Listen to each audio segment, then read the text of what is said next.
Welcome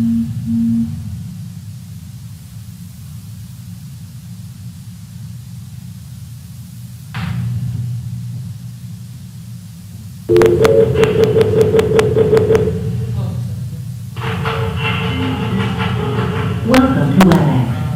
Enter your access code or meeting number followed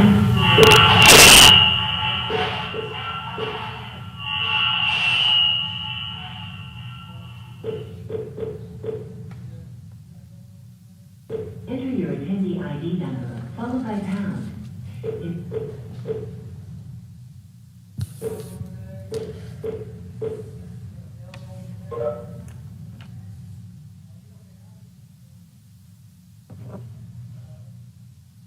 Lee, did you hear what Bain said? That he says that the governor's order said they have to be able to hear and see members? The guidance I've been told is the WebEx, and as long as they can hear you, you can hear them, the public can hear and be heard as well, that covers the order. That's the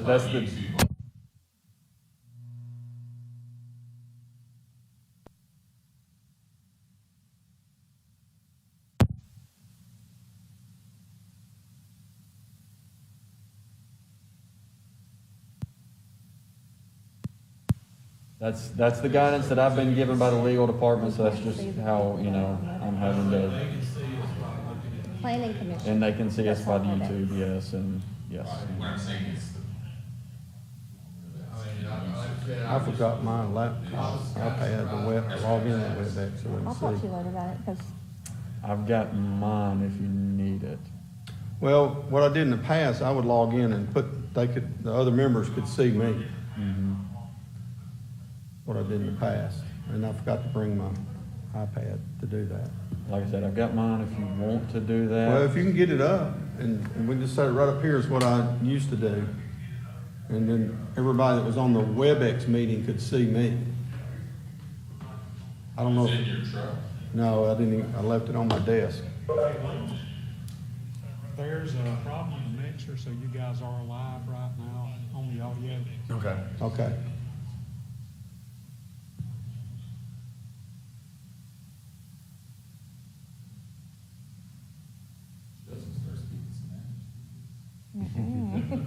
I'm not there yet. So it is 2:45. Yeah, through trying to. So let's see, Myrna, are you here? Yes, I'm here. Francis? Yes.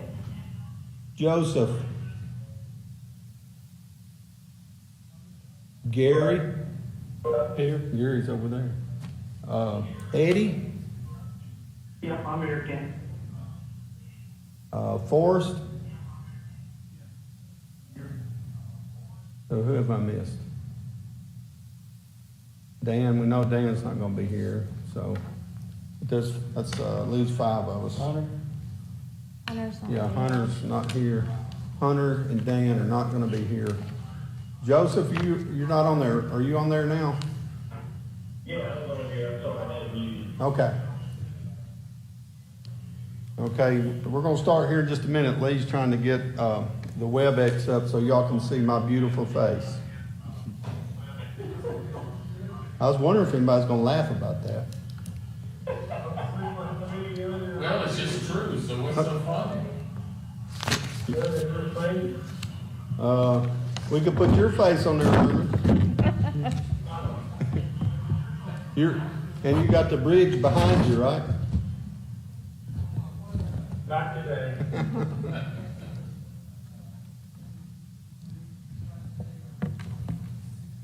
Hey Lee, do you want me to record? We got recordings of this.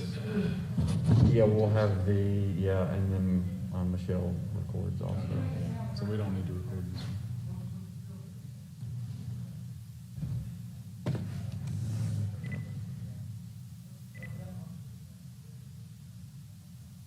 It's not that important. You didn't have WebEx on it. No. It's brand new, I just got the thing.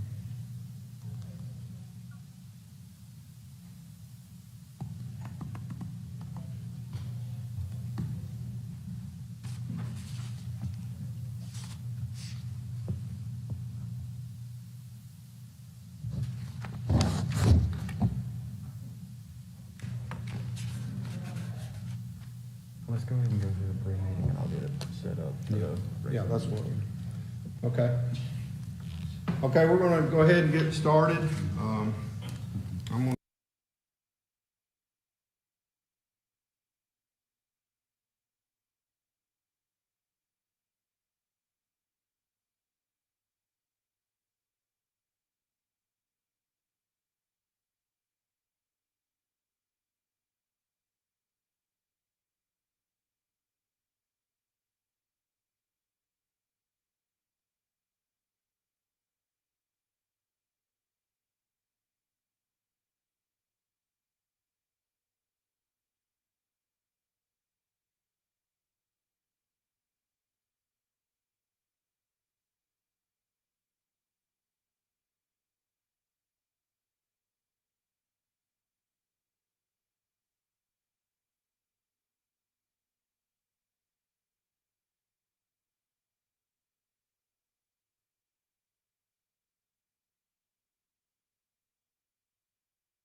R6 applicant Billy and Regina McDonald, located 2728 Red Bank Road, rezone a 5-acre parcel from R6 to R1E. And there are no conditions on this one. And it was recommended by the zoning committee.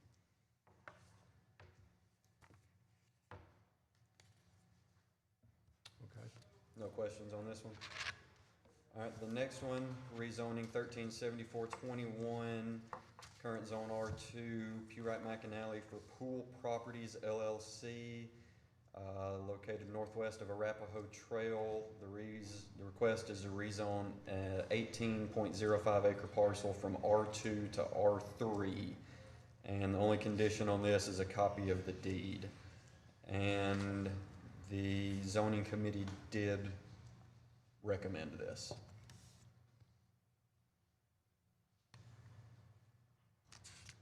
And these two rezonings and the pre-zoning, of course, they all go together. It's the same property owner. And that's the email I was talking about. So if, I guess after the pre-meeting or at some point before the meeting, if everybody makes sure they just read through those comments. We're not going to read each one of them during the meeting. Lee's just going to reference that every member has seen those comments. All right, the next one is rezoning 137521, applicant Pewright McAnally for Melissa Curry. This one is also located northwest of Arapahoe Trail, and this is to rezone 7.9 acre parcel from R2 to R3. And condition on this one as well, a copy of the deed, and the zoning committee did recommend this. And like Kent said, this goes along with the previous, it's an adjoining property to the previous rezoning request.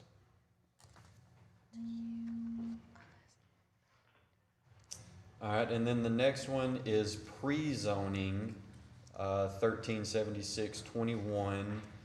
Applicant Pewright McAnally for Melissa Curry, north of Kiowa Trail is the location on this one. And the request is to pre-zone a 20.1 acre parcel to R3. And a condition on this one, copy of the deed. And the zoning committee members did recommend this one as well. Okay, before we go any further, I just mentioned that this other piece of property that is between, or what is, I guess, north of this piece that is pre-zoned, is not owned by the same people. You know, today all we're looking at is zoning. You know, they're not submitting any kind of plat or anything like that.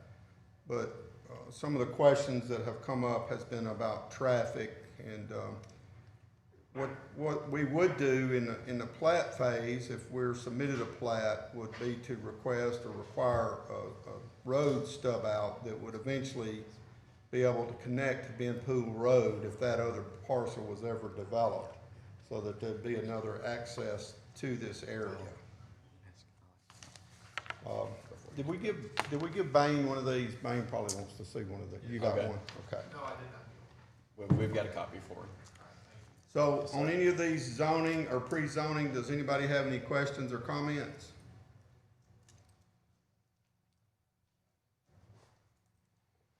Okay. Looked like most everybody was neutral on it. Yeah, on the list, I think there's, On the list, we had We one had for and the rest. Nine comments, 1 for, 2 against, and the rest were all neutral, just asking for information, basically. and of course, as normal, the first thing that came out was that people were told there were gonna be apartments, but we all know that R3 is single family. Yeah, this is just single family to single family. Yep. All right, if there aren't any other questions, the next one is replat of Lot 4E, the Summit, and this is replats of lots 3A and 4D. Applicant Lee Green for Jimmy Lawley, it's on Burleson Mountain Road, and the request is to subdivide one lot of 13.4 acres into 2 lots of 2.8 and 10.6 acres. Conditions on this one, a 30-foot DUT easement, 2 underground lines need to be located, and a 10-foot DUT easement with those as well. A couple signature blocks were missing, and then there was a discrepancy on the book and page number in the engineering and surveyor block that needs to be corrected as well. Thing that I would mention here, that this is a replat, not a certificate. And, as you all see, this is in the planning jurisdiction, not in the city limits, and the county engineer requested that this be a plat instead of just a certificate. So that's why this is being done a little different than what we've done in the past.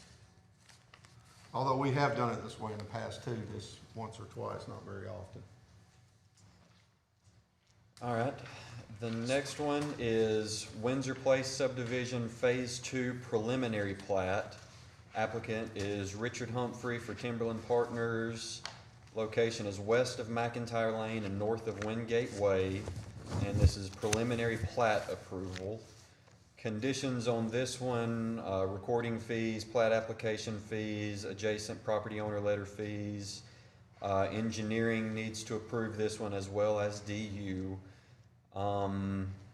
The right-of-way being shown for the alleyway on the east side of the property needs to be extended all the way to the north property boundary. And then the easement being shown along the ditch on the north side of the property, it needs to be a no-build easement, and a note needs to be added to the plat to that effect. And then an additional condition has since come up since TRC. It was found that this is in a special flood hazard area zone, and so we're going to need another condition on this one as well, that special flood hazard area zone needs to be shown on this plat, and that's per our regulations, that has to be shown on the plat, so. Okay, so that is a condition that we will add to it. That is a condition that, yeah, we will add to it, so yes.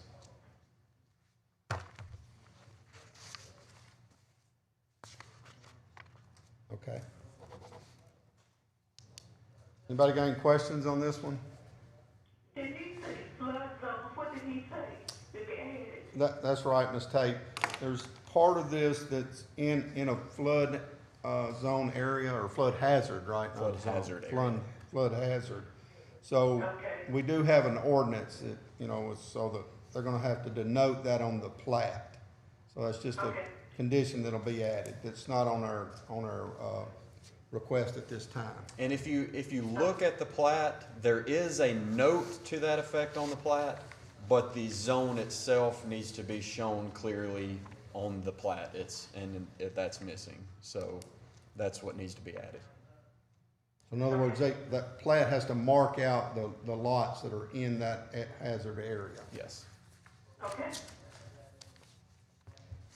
Are there any other questions on this one? All right, if not, the next one, certificate 355021, Whiteland and Collins for John Strickling. The request is consolidate two parcels of 7.48 and 15.42 acres into one parcel of 22.9 acres. Conditions on this one, recording fees. There will be a replat later in the agenda, and this will be conditional on that replat also being approved. And then there's a 50-foot utility easement next to a substation on this one that needs to be extended per DU. Some of y'all may remember that this lot 7 is what this parcel was part of. Maybe a year or so ago, this was replatted. So now they're taking it back out and adding it to this property that the church is on Modus. Yes, and this is the certificate to consolidate that piece with the church property to the south, and then the replat will be later in the agenda where it's actually divided off from the current lot 7. So we're gonna add it to one and then take it away from the other. It's weird how it worked out, but the important thing on this one is how we record it. So the approvals aren't necessarily the important part on this. It's how they get recorded. So when we go to record it, the Greystone replat will have to be recorded first, and then we can record this certificate. All right, the next one, certificate 355121, Purite McAnally for Bailey Wallace. Subdivide one parcel of 0.49 acres into two parcels of 0.26 and 0.23 acres. Conditions on this one, recording fees, signed owner letter, and a 10-foot DUT easement that was vacated when these two lots were previously consolidated will need to be added back and shown on the plat.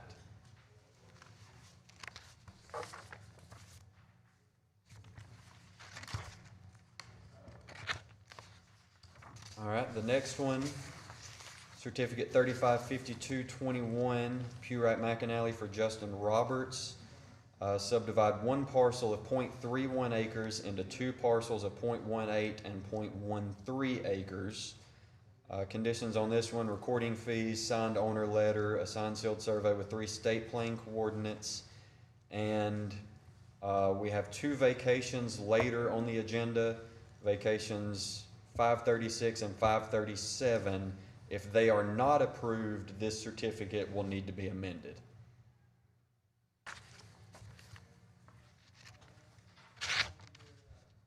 All right, the next one is replat of a replat, Greystone Edition 5. Whiteland and Collins for Greystone Properties. The request subdivides Lot 7 from Greystone Edition 5 into 2 lots of 7.48 and 0.64 acres. We need recording fees, and this is conditional on the approval of the previous certificate that was mentioned, 3550. So this is the one where we're actually carving the piece off from Greystone, and the certificate is the other one where it's combining it with the church property.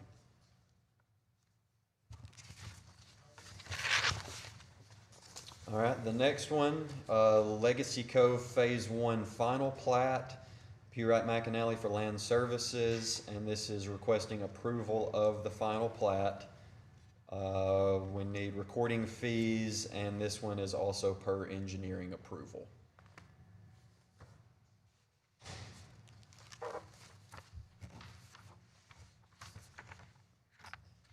All right, the next one, McGee Square final plat, Purite McAnally for Decatur Urban Ventures, and this is also an approval for final plat, and the only condition on this one is the recording fees.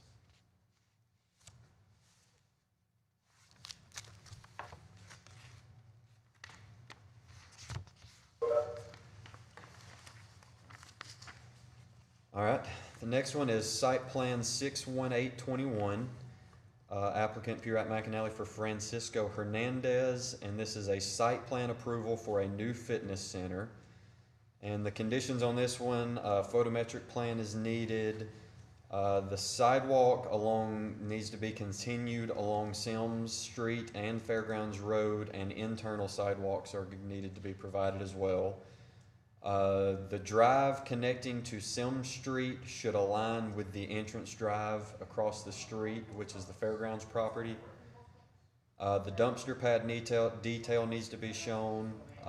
We need to show a 20-foot drainage easement on the north property boundary for an existing stormwater system.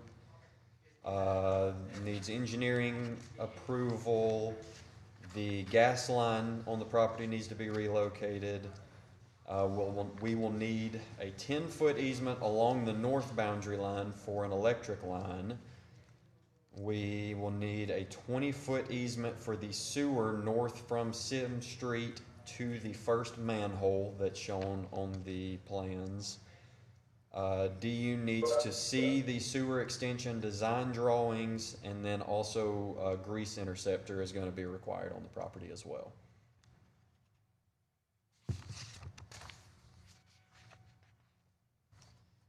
All right, the next one, vacation 53621, Purite McAnally for Justin Roberts. Vacate a portion of a 15-foot DUT easement. The only condition on this one is a signed vacation package. This one and the next one, vacation 537, are on the same property, just different sides of the lot. And it's, these requests are being made just so that they can be able to build a house on it. And the house they're building will match all the other houses in the subdivision already, so that's why these two requests are being made.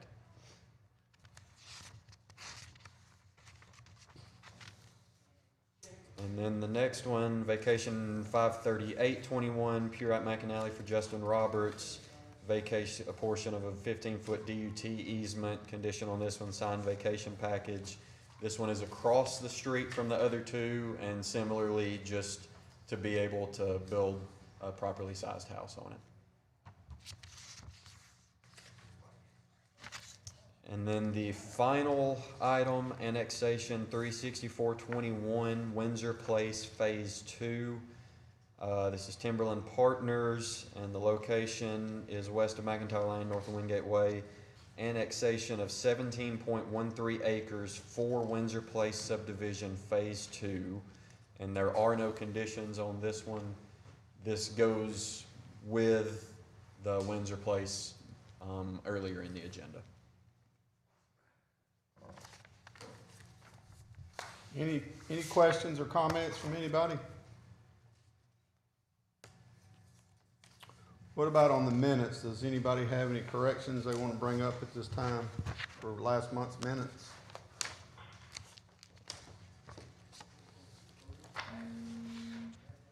Okay.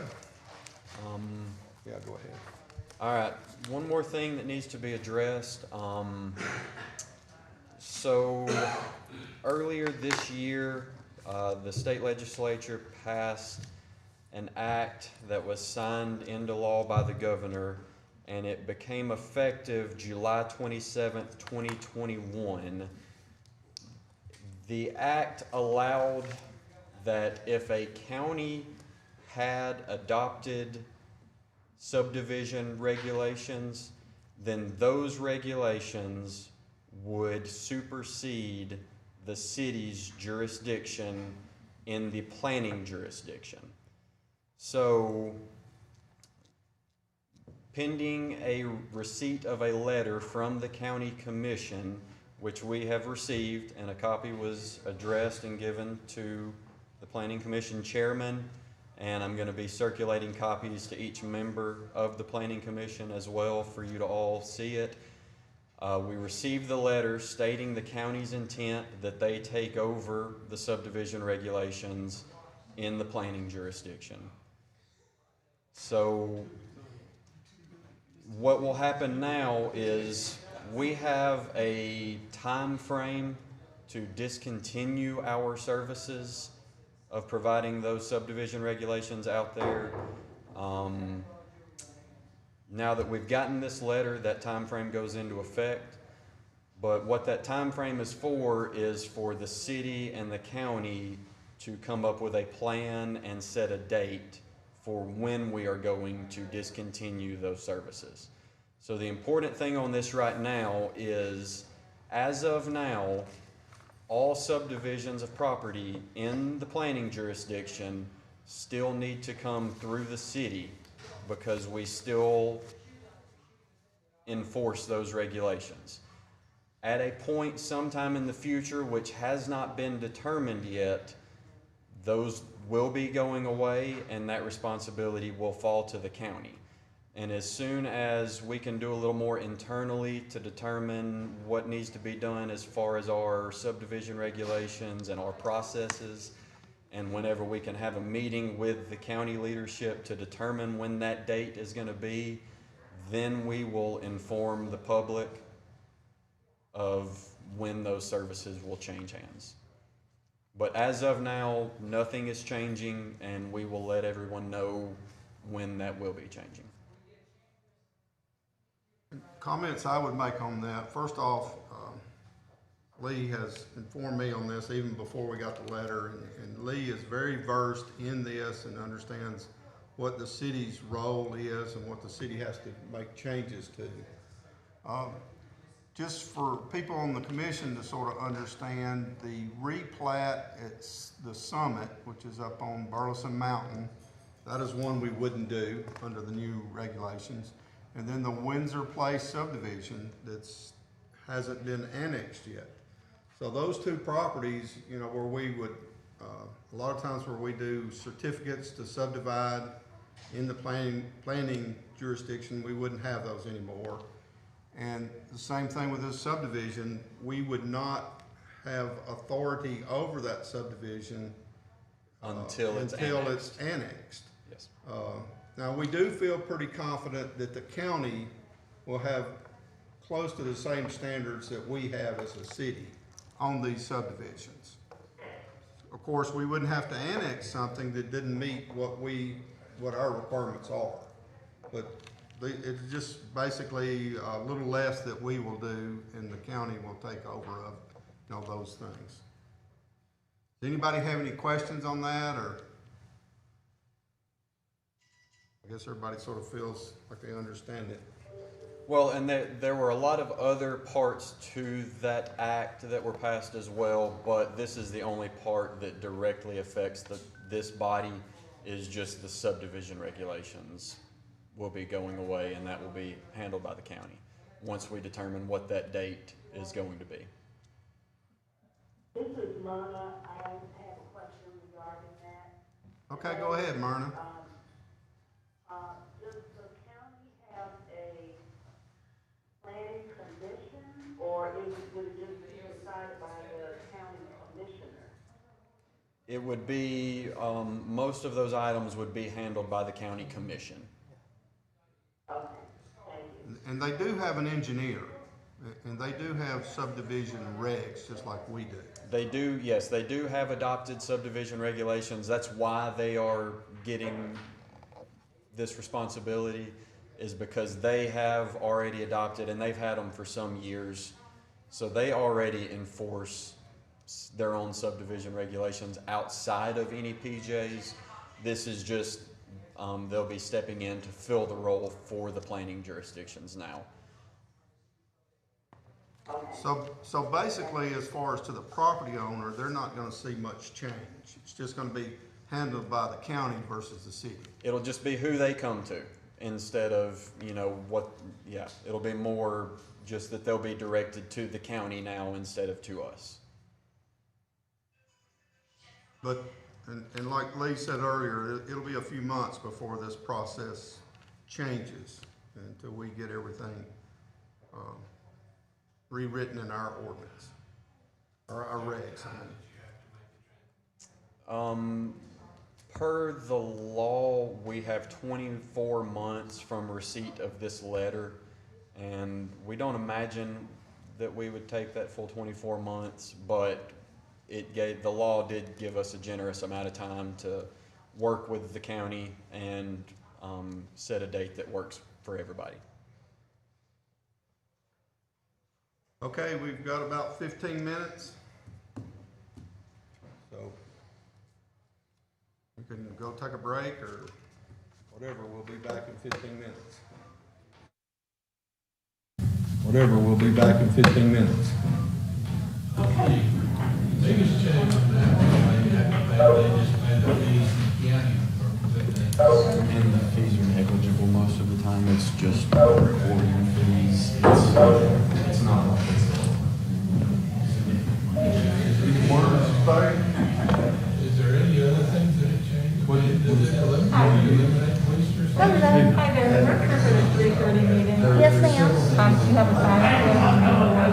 Oh, they're gonna ask you when you get up to speak, if you will just say your name and your address.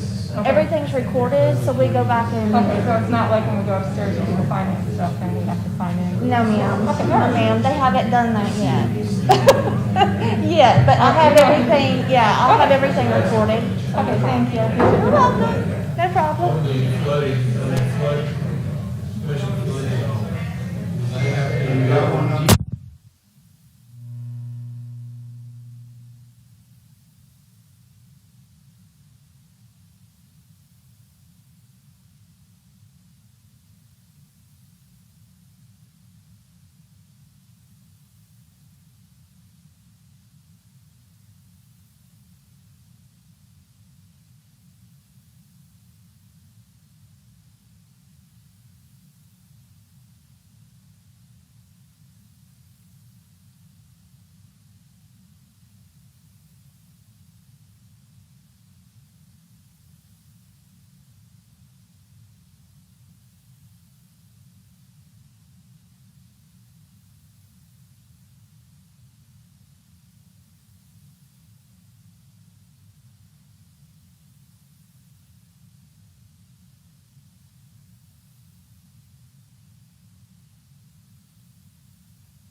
Yeah, unmuted, yeah.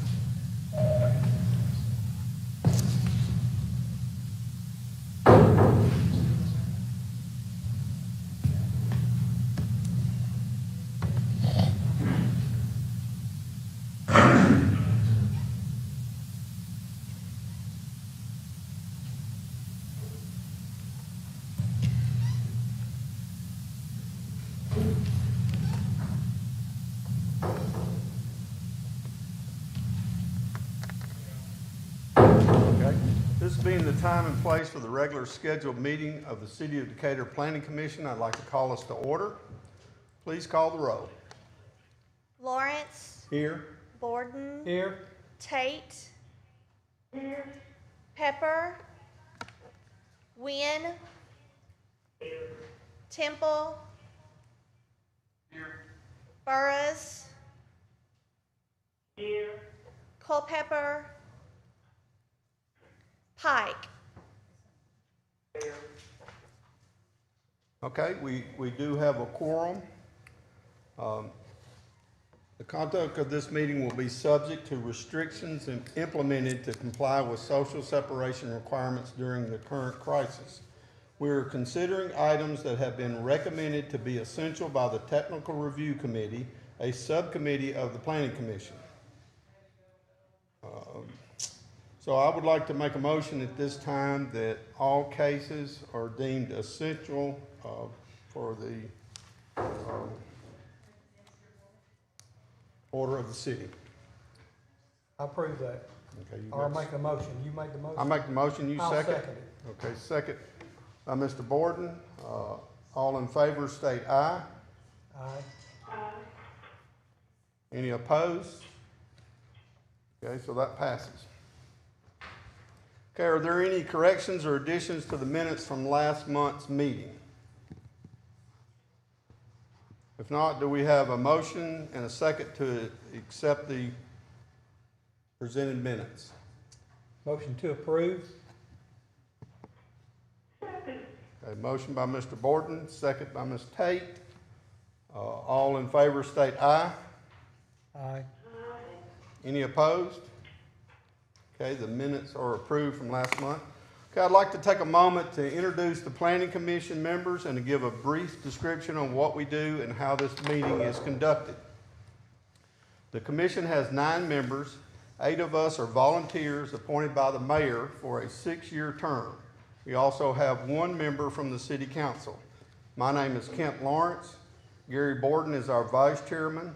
Dan Culpepper is the secretary. The other members are Francis Tate, Myrna Burrows, Joseph Wynn, Eddie Pike, Forrest Temple, and the council member is Hunter Pepper. Members of the public seeking to get an item considered by the Planning Commission must send an application to the Planning Department not less than 21 days prior to this meeting.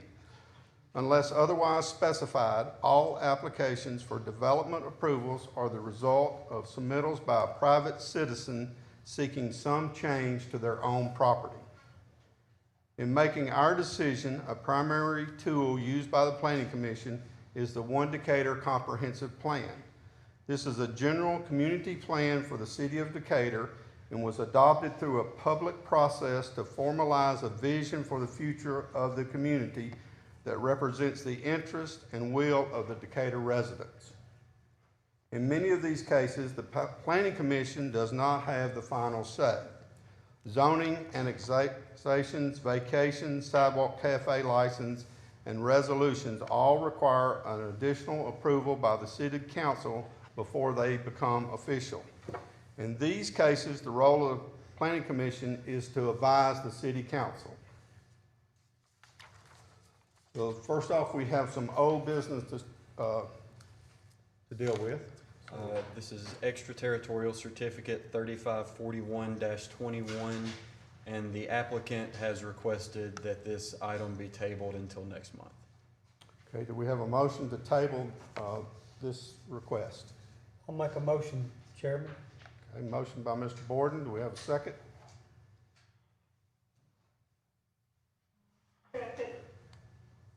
Second by Ms. Tate. Please call the roll. Lawrence, Yes. Borden, Yes. Tate, Yes. Wynn, Yes. Temple, Burris, Yes. Pike. Yes. Okay, the next part of the meeting is a public hearing. Each item will be read separately and voted on after comments and discussion. If you wish to comment on an item, we ask that you come forward to the microphone, state your name and address, then make your comments. We ask that you keep your comments to 3 minutes or less. If someone else has already made the comments that you wish to make, we ask that you don't come and repeat that. If you have something else to say, we want to hear everything, but don't just come and repeat something that's already been said if you don't mind. If you're watching online, you can email us at planning@decatur-al.gov. That's planning@decatur-al.gov. Please include your name and address, the case number or name. Please limit your comments to 850 words or less. If you email us, it will be read if we receive it in time when we address that case. Today's public hearing will have these types of requests. Rezoning. This is the changing the current zoning of a property to a different zoning. If an applicant wishes to go to the city council without recommendation from the planning commission, they should notify the planning department via email or writing tomorrow. We also have a pre-zoning. This is to apply a zoning district to a property contiguous to the city limits with an agreement that the property will be annexed within 6 months of the pre-zoning being completed. Thing is still fee. Okay, if you would please read the first case. First case is rezoning 1373-21. It's 5 acres. Current zone is R6. The applicant is Billy and Regina McDonald. The location is 2728 Red Bank Road Southeast. The request is to rezone a 5-acre parcel from R6 to R1E. The new zone would be R1E. The proposed land use is residential. One Decatur future land use, residential low density, and the one Decatur street typology, Red Bank Road Southeast, is a minor arterial. There are no conditions to be met, and point of information, any relocation of utilities will be at the owner's expense, and the zoning committee members present were in favor of this request. Okay, is there anyone from the public that would wish to speak to this request? Okay.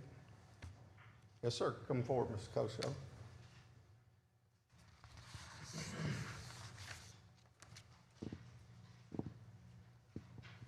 My name is Douglas Kosho. I live at 2625 Red Bank Road, which is catty corner from the property across the street. And I would just like to say I've been there 20-something years. All that property across the street started out as R6. This is the last piece of property on Red Bank Road that would be anything other than R1E. So I wholeheartedly support it going to R1E. Thank you. Thank you, sir. Anyone else wish to speak? Okay, if not, do we have a motion to recommend to the council for approval to rezone this to R1E? Motion for approval? Okay, motion by Mr. Borden. Was that Mr. Pike, the second? Temple. Second by Mr. Temple. Any comments or questions from anybody on the commission? Please call the roll. Lawrence, Yes. Borden, Yes. Tate, Yes.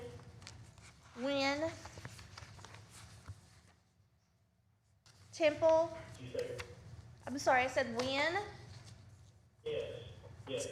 Temple, Burris, Yes. Pike. Yes. Okay. That has been, will be recommended. Before we call the next few requests, I assume that most of you are here for these requests. So I'm gonna ask Mr. Terry to talk about a few things. Maybe we can answer some of your questions up front.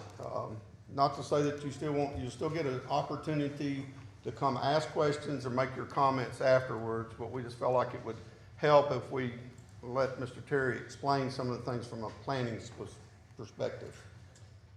The requests that will be coming up are requests to change these properties from currently zoned R2 to R3. What that means from the technical standpoint is R2, the minimum lot size is 10,000 square feet. R3, the minimum lot size is 7,000 square feet. And there are slight differences in these setbacks, very minor in those cases. What we did want to show is we pulled the last few subdivisions in the city that are zoned R3 to give everyone just kind of a general idea of what we typically see with an R3 zoned subdivision. The first one, Jim, if you don't mind, the first one you can see is, so you have Deerfoot Estates down here, and you have Princeton Place up here to the north of it. Right next to each other, Deerfoot is zoned R2, Princeton Place is zoned R3. Looking at both of these neighborhoods, driving into the two, the difference is negligible. And so when we did some analysis on these, you can see the lot sizes, the average lot size in Princeton Place is just over 14,000 square foot, with the smallest being 9,750. Whereas with Deerfoot zoned R2, your average is just shy of 17,000, and the smallest is 11,396. So just because they can go to as small as 7,000 square feet does not mean that the product, what we're going to see if a plat ever is presented to us, it doesn't mean that they're all going to be, 7,000 square foot lots. You can see R2, R3 right here next to each other, and the sizes on the lots between the two are negligible. If you wanted to show the next one, Jimmy. Can I ask a question real quick? Where is, because I'm not familiar with Deerfoot and Princeton Place, where are these located? That is on Shady Grove Lane. Okay, This is the new Austin High School. Yeah, okay, So right behind Austin High School is where we're talking about with these So two when we're looking subdivisions. at this plat map, where are the entrance and exit points to these neighborhoods? You have with Deerfoot, you have here on Shady Grove Lane, Okay. and you have one on Bunny Lane Okay. here. And with Princeton Place, you have an entrance and exit here on Shady Grove Lane. So these are the, R2, R3 subdivisions, what we typically see with these plats. If you want to go to the next one, Jimmy. Okay, hold on. We have to document who asked questions and things like that. So if you would hold your questions until Mr. Terry gets through, then we'll give you the opportunity to ask questions.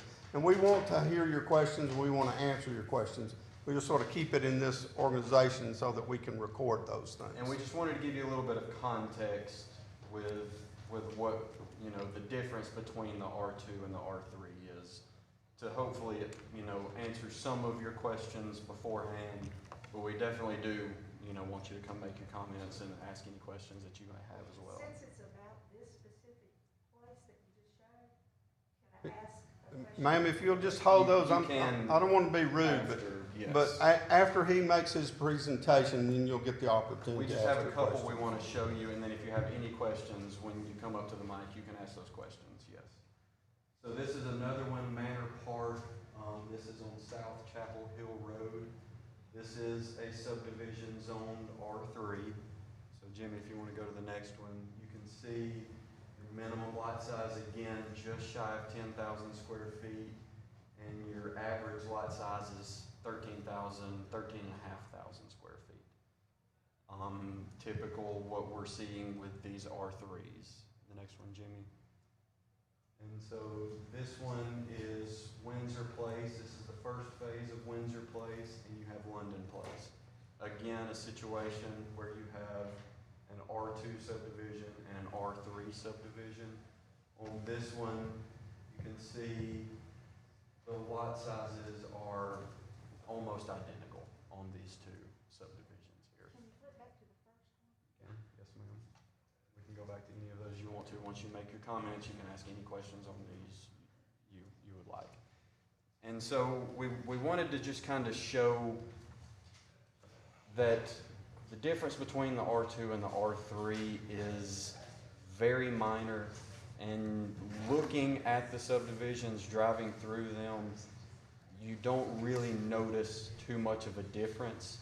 The biggest thing on these that we're seeing as a planning department is from the developer's standpoint, the R3 just gives them more flexibility when they're developing these subdivisions to be able to plat them and also to be able to market them to the current market conditions.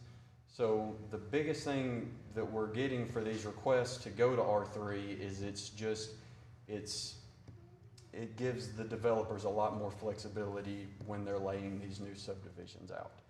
And one thing we also want to say on this is we have not been presented a subdivision plat for any of these properties yet. This is simply to rezone the properties so that if we do receive a plat, if a developer does want to develop these properties, they will have the flexibilities that come along with the R3 versus the R2. And that just from the technical standpoint of what we're seeing as a planning department, the R3 is just the more popular product for the developer community right now. I also wanted to say before we get into each of the items, we did receive 9 comments that came in before the meeting directly to the planning department. Of those 9 comments, we had 1 in favor, 2 that were opposed, and the other comments we received were neutral comments, not for or against, just asking for some extra clarification. And one thing I would point out, the one Decatur future land use map designates this area as single-family medium density, and R3, R2 both fall within that land use. So if you would call the first, and like I said, if we need to pull one of these slides back up for your questions, that won't be a problem. We'll be able to do that. So if you would go ahead and read the first request, please. All right, the first one here is rezoning 1374-21 is 18.05 acres, current zone R2. The applicant is Pewright McAnally for Pool Properties LLC. The location is northwest of Arapahoe Trail Southeast. The request is to rezone 18.05 acre parcel from R2 to R3. The new zoning would be R3. The proposed land use is residential. The one Decatur future land use is residential low density. The one Decatur street typology, Arapahoe Trail Southeast, is a local street. Conditions to be met, a copy of the deed. Point of information, any relocation of utilities will be at the owner's expense. Commissioner Culpepper recused himself from the discussions of the rezonings because of potential conflicts, but the remaining zoning committee members were in favor of this request. Okay, now is the opportunity for you to ask your questions. If somebody wants to ask a question or make a comment, just raise your hand. Yes, sir, if you'll come forward.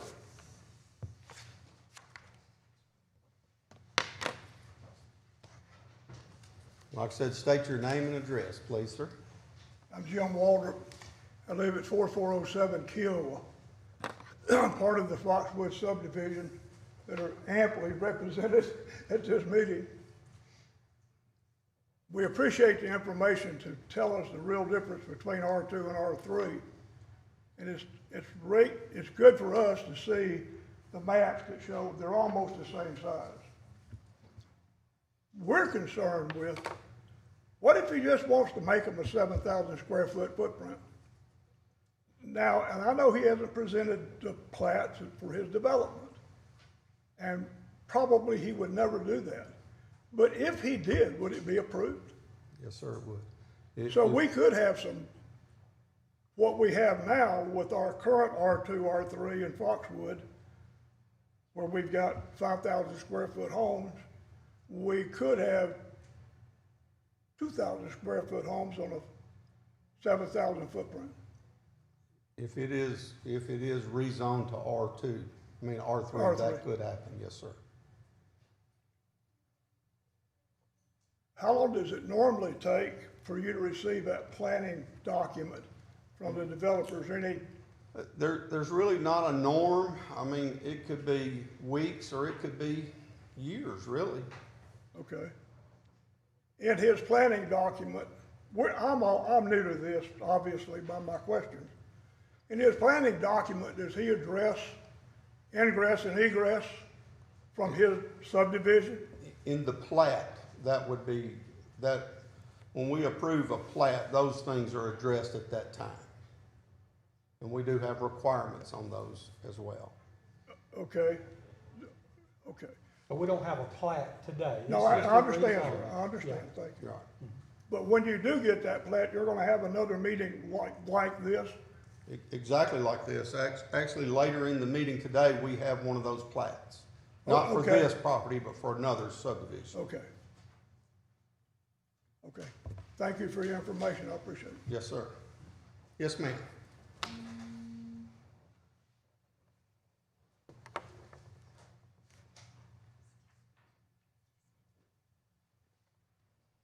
My name is Faye Anderson. I live at 4411 Kiowa. And I would like some clarification.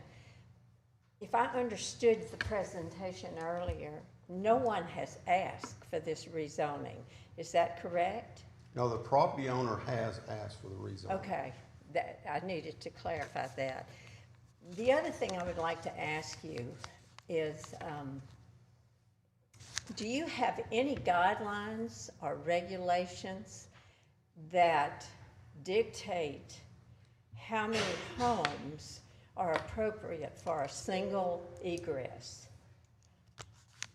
Our current regulations do not. It is, I will say it's something we are addressing we're in the middle of rewriting our zoning ordinance, and it is addressed in our new ordinance, but our current ordinance does not have anything. Do you know how many houses are in Burning Tree right now? There's about 200. I counted, I think there's about 340.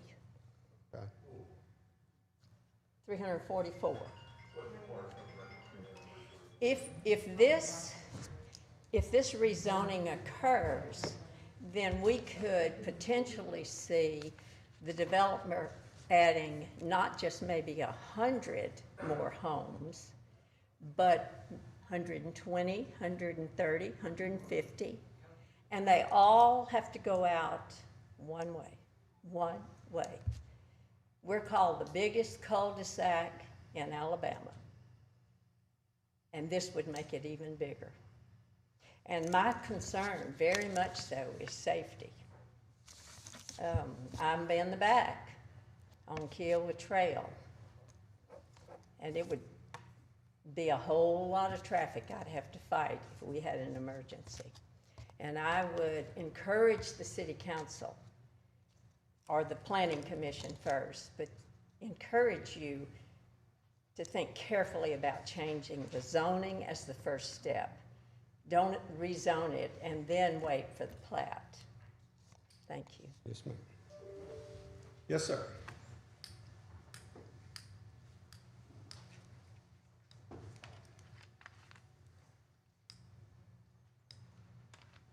My name's David Harris. I live at 4403 Kiowa Trail. It's an Indian name, it's not Kiowa. Basically the same situation. I want to request that y'all delay approving regulation R2, R3. And the reason being, this city is in violation of the fire code right now for entrance and exit from Burning Tree. I contacted Scott Pilgrim, who's the Criminal Investigation Division of Alabama. He's the Director of State Fire Marshal. Do y'all know him? No, sir, I didn't. We called him and he gave me a document that says, and I'll be glad to give this to you, Section 107, one or two family residential developments. One or two family dwelling residential developments where the number of dwelling units exceeds 30 shall provide with two separate and approved fire apparatus access roads. They also have it for the same thing for 100 dwellings and 200. In other words, our city is in violation of state code for fire apparatus access to our area. And I'm asking that you delay approving anything until this city addresses what they're going to do for the safety of people in Burning Tree. Thank you. Sir, thank you. Yes, ma'am.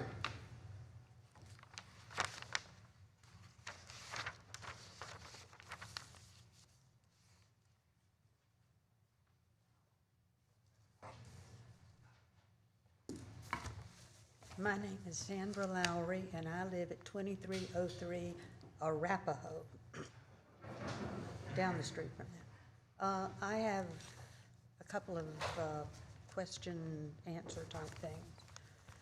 Has the developer made any contact with the Wheeler Wildlife Refuge, this property, and the next one, back or higher, and any drainage will run off down towards Dancy Bottom and thence into Flint Creek and into the Wildlife Refuge, which we back up to.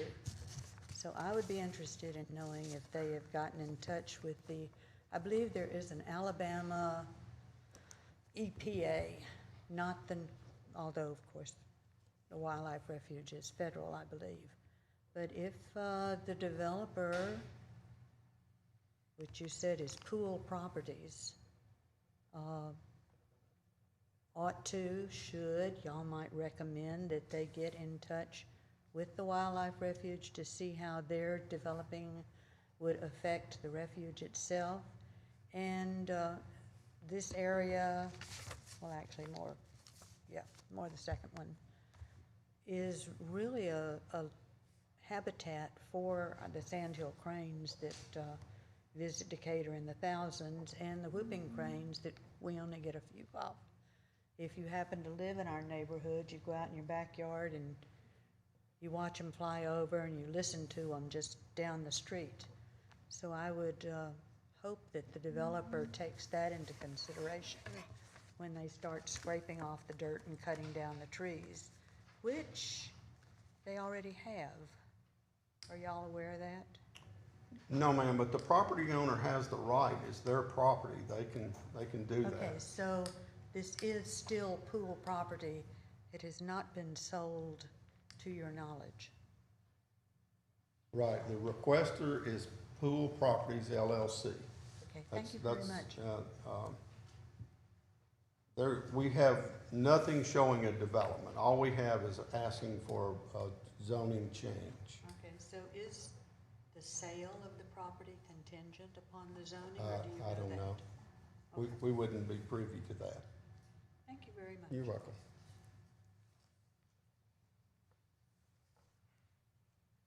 Anyone else? Yes, ma'am.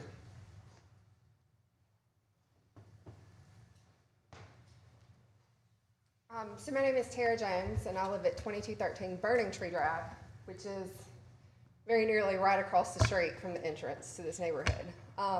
So I have some concerns that are similar from an egress entry point, but I would also like to point out that that street also sees a fair amount of traffic from what is already presently there. the children in that neighborhood catch the school bus at the country club. So my concern is when we start talking about adding 80 or 90 homes, you're looking at, we'll say 200 cars. It's not just gonna be 80 or 90 cars. My husband and I went and drove this property. We drove Ben Pool. Right now, there's no access into Crown Point out of the backside. All the houses are built as such that they can't pop an access point out the backside of this property line through that neighborhood. So our concern, we have 4 beautiful children and we moved to this neighborhood for this atmosphere, is that we're gonna see 200 new cars hit that road from that stretch to our house to the front of the neighborhood. Who's gonna put their kids out to walk that every morning and every afternoon to the school bus? So, as y'all look at this, I would like for y'all to just think ahead a little bit on where those entry and exit points are even gonna go, because right now, unless they acquire that extra piece of property, which is not a part of any of this, there's nowhere else for them to route that traffic in and out of that neighborhood right now.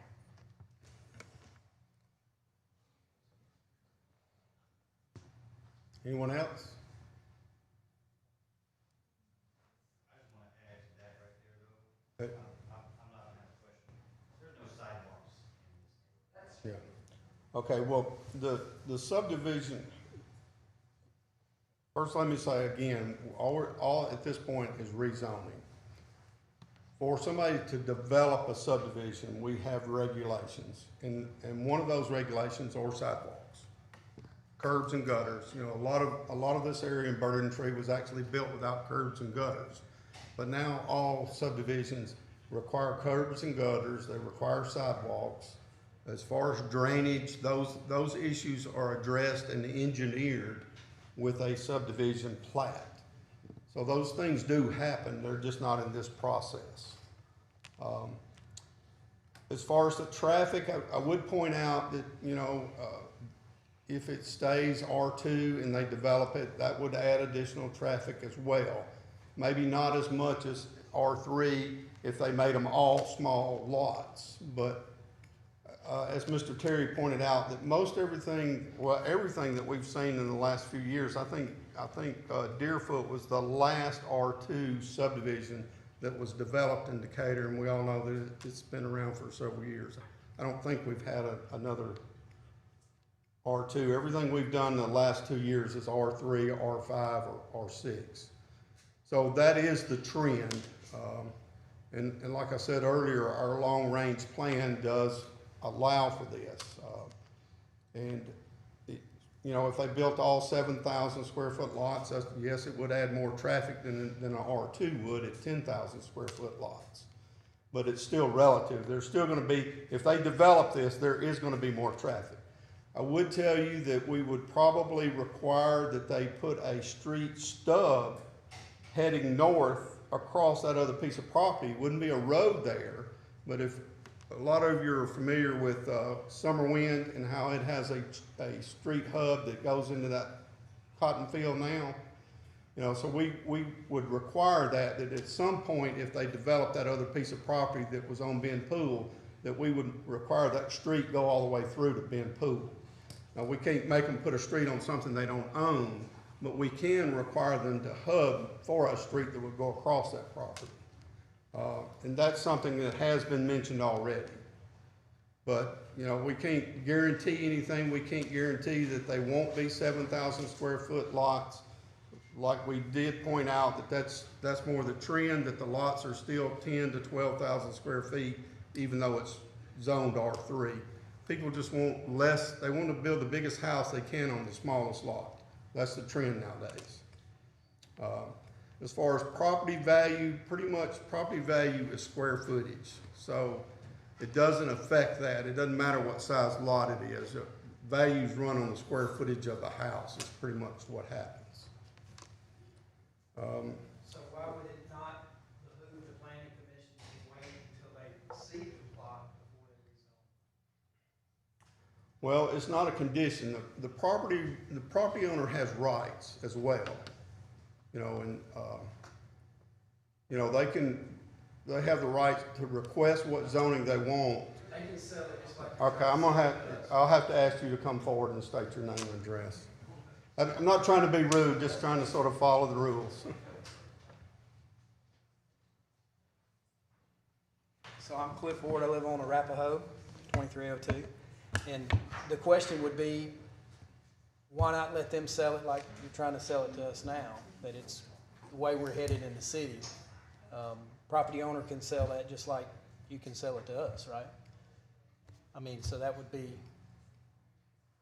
my response would be, let's hold off on rezoning to put the potential of more houses in a bad situation, as everyone's noted that. So is the planning commission to, you know, for the Decatur and all of that, obviously you have to make individual decisions on each plot of land and everything. So we would hope that in this situation you would take the concerns and be judicious in time frame of not putting those houses there as quickly until you had a little more information on the egress and ingress. Thank you. All right. Yes, ma'am. That's fine, come ahead.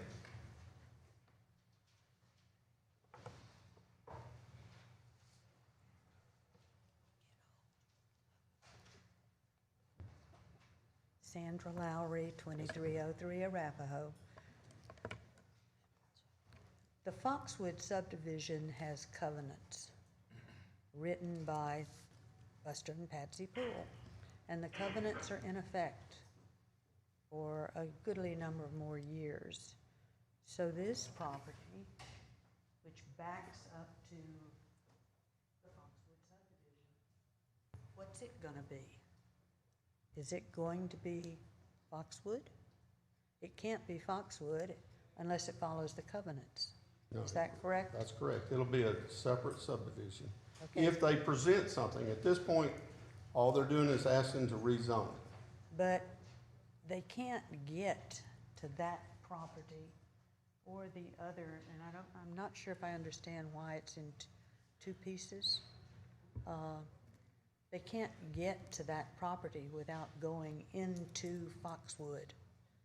Well, that's a public access. That is a public street that is there. That's not the subdivision. That is public property. Okay, just because it says Foxwood doesn't matter. It's still, it's public property that everybody has access to. Okay.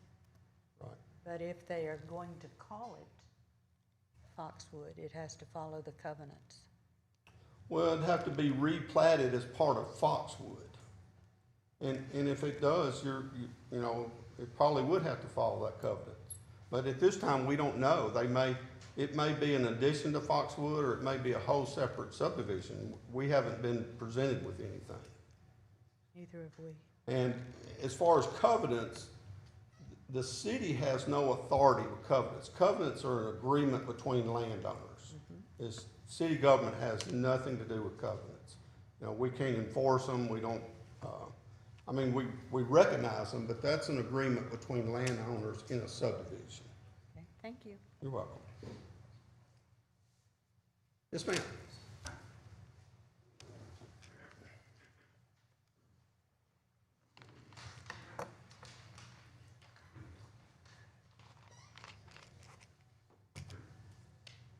I'm John Cox. I live at 4412 Kiowa Trail Southeast in Foxwood Subdivision. And some of these questions have already been answered, so I won't ask duplicate questions. But is there any control over the number of car garages that could be allowed in each home, and whether or not they face the street or to the side? Not as far as a zoning district, there's not. The requirements or the setbacks. In other words, they can build as much as the setbacks allow them to build on their lot, as long as they're within those setbacks. And what are the setbacks in R3? I think it's a 30-foot front yard, 6 on one side, 12 on the other side. 6 and 8. 6 and 8 and 40 or 35 rear? 35 in the back. Okay. 30 front yard, 6 and 8 side, so it's 6 on one, 8 on the other, What's and it the- doesn't matter. What's the rear setback between the rear of 40. the house Did you say 40 or 35, man? 35. from the back of the house to the rear property line? That's exactly right. 45. 35. 35. And what is the comparable in R2? It's 5 more feet on the front and rear yard, and it's 2 feet more. It's 8 feet each eight, side. 8 on each side. 35 So it's only 2 on one side. 35 front, Front. 40 rear, 40. and 8 side. So it's 2 foot, the house can be 2 foot wider and 10 feet deeper. Okay. My concern, along with a lot of the other residents of Foxwood, is about property value. And if you have a distinctively different style of home where the garage is faced on the street and the home is back further or forward further, and they only have 6 to 8 feet between the side of the house and the property line? Is that correct? Am I? That's right, side of the house and the side property line. distance, That's exactly is right. 6 feet from the house to the property line, and 8 feet on the other side. That's right. And both houses have that. So it could be anywhere from 12 to 16 between the houses. 12 to 16. And are you allowed to put a driveway on this Yes, 6 ma'am. or 8 feet? Yes, ma'am. Okay, You just can't build a structure on it, the structure of the house. I understand. And will the utilities in this area be underground? That's up to the development. I will tell you that's the common practice now is underground utilities. But the zoning does not require it. And will they be required to have any green space between the rear of their property and the rear of Foxwood property on No, ma'am. Kiowa? No, ma'am. No requirement there? No, ma'am. I have also been told that they intend to have a green space within their community with a playground for children. Well, any of that you've been told, we're not privy to that. All we've been is requested to rezone it from R3 to R2. We have no information of any development or any of Okay. those things. Well, I was Not just, to saying that it hadn't been done, we just have not received it. I was just wondering if that did occur, if other children from the adjoining neighborhoods would be welcome to that playground or not. I couldn't answer that question. Okay, thank you. Yes, sir. I'm late to the meeting, so I apologize. I probably missed everything. I own lot 1. Okay. First off, you need to state your name and address. My name's Thomas Hennessy. I own lot 1 on Arapahoe. I don't know if it has an address right now or not. It's just a vacant lot. Okay?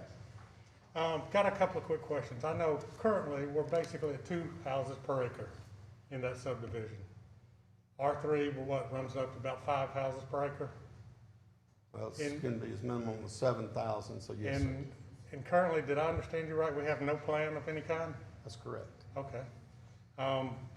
When are they expecting to have a plan? We don't know. Okay. Nobody here knows, who's the developer, can I ask that? All we know at this time that it's Pool Property LLC. They're just asking to rezone. Okay. We have no indication that there is a Understand that. development at And this I point. understand the position you're in, you're just here to rezone. Right. I understand that, I've done this myself.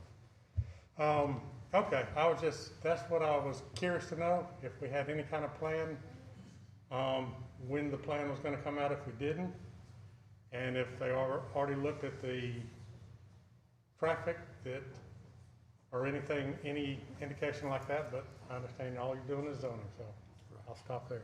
Thank you. Okay.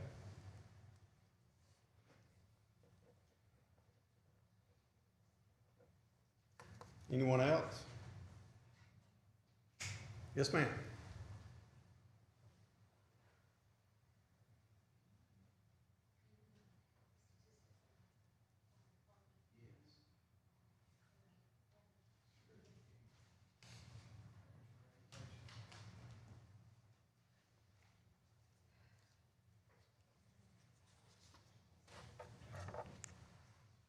Okay, I've lived at Burning Tree Drive, 2407 Burning Tree Drive. My name is Patty Stutz.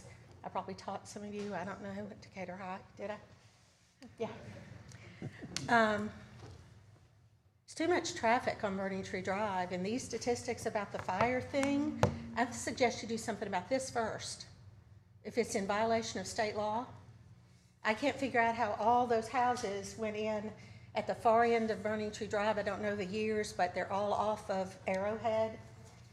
And that's probably where your first figure came up with, because it goes way back there now. And all those people have to come by my house every morning. And fortunately, I don't have a dog or small children. But if you do, you would be scared to death, because people drive through there like crazy. There's one three-way stop on Burning Tree Drive that I know of people who swear they've never stopped for it. And it's horrible. And I think it's terrible that that went through, that all those houses got built. They're smaller too, wouldn't you say? The ones down at the end of Arrowhead Drive, I can't think of the names of all those, Tomahawk Trail and whatever. Big into Indians at Burning Tree.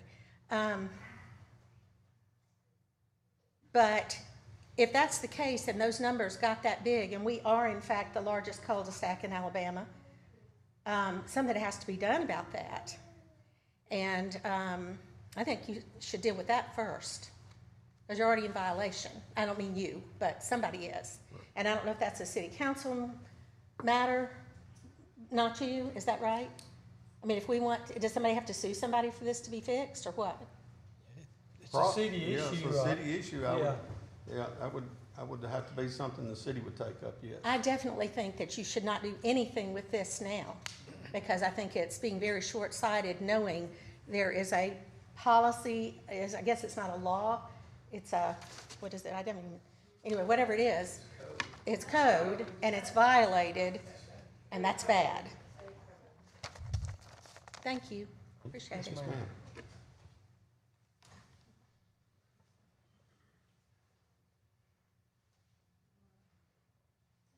So honestly, the zoning would not affect that. If it's a violation, it's a violation. Whether it's one home or 1,000 homes, it's still a violation. Yes, sir.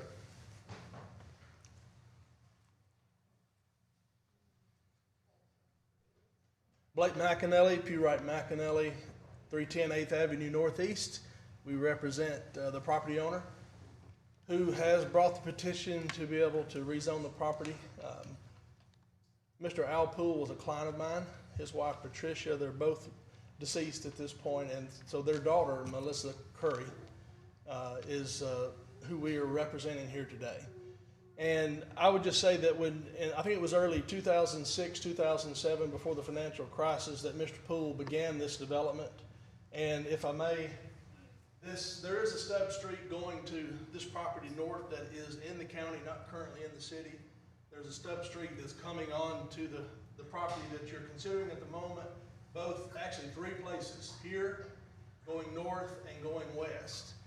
As a part of the process for this to happen, we did not do that process, but I'm certain that the Planning Commission had to take into account what the master plan was.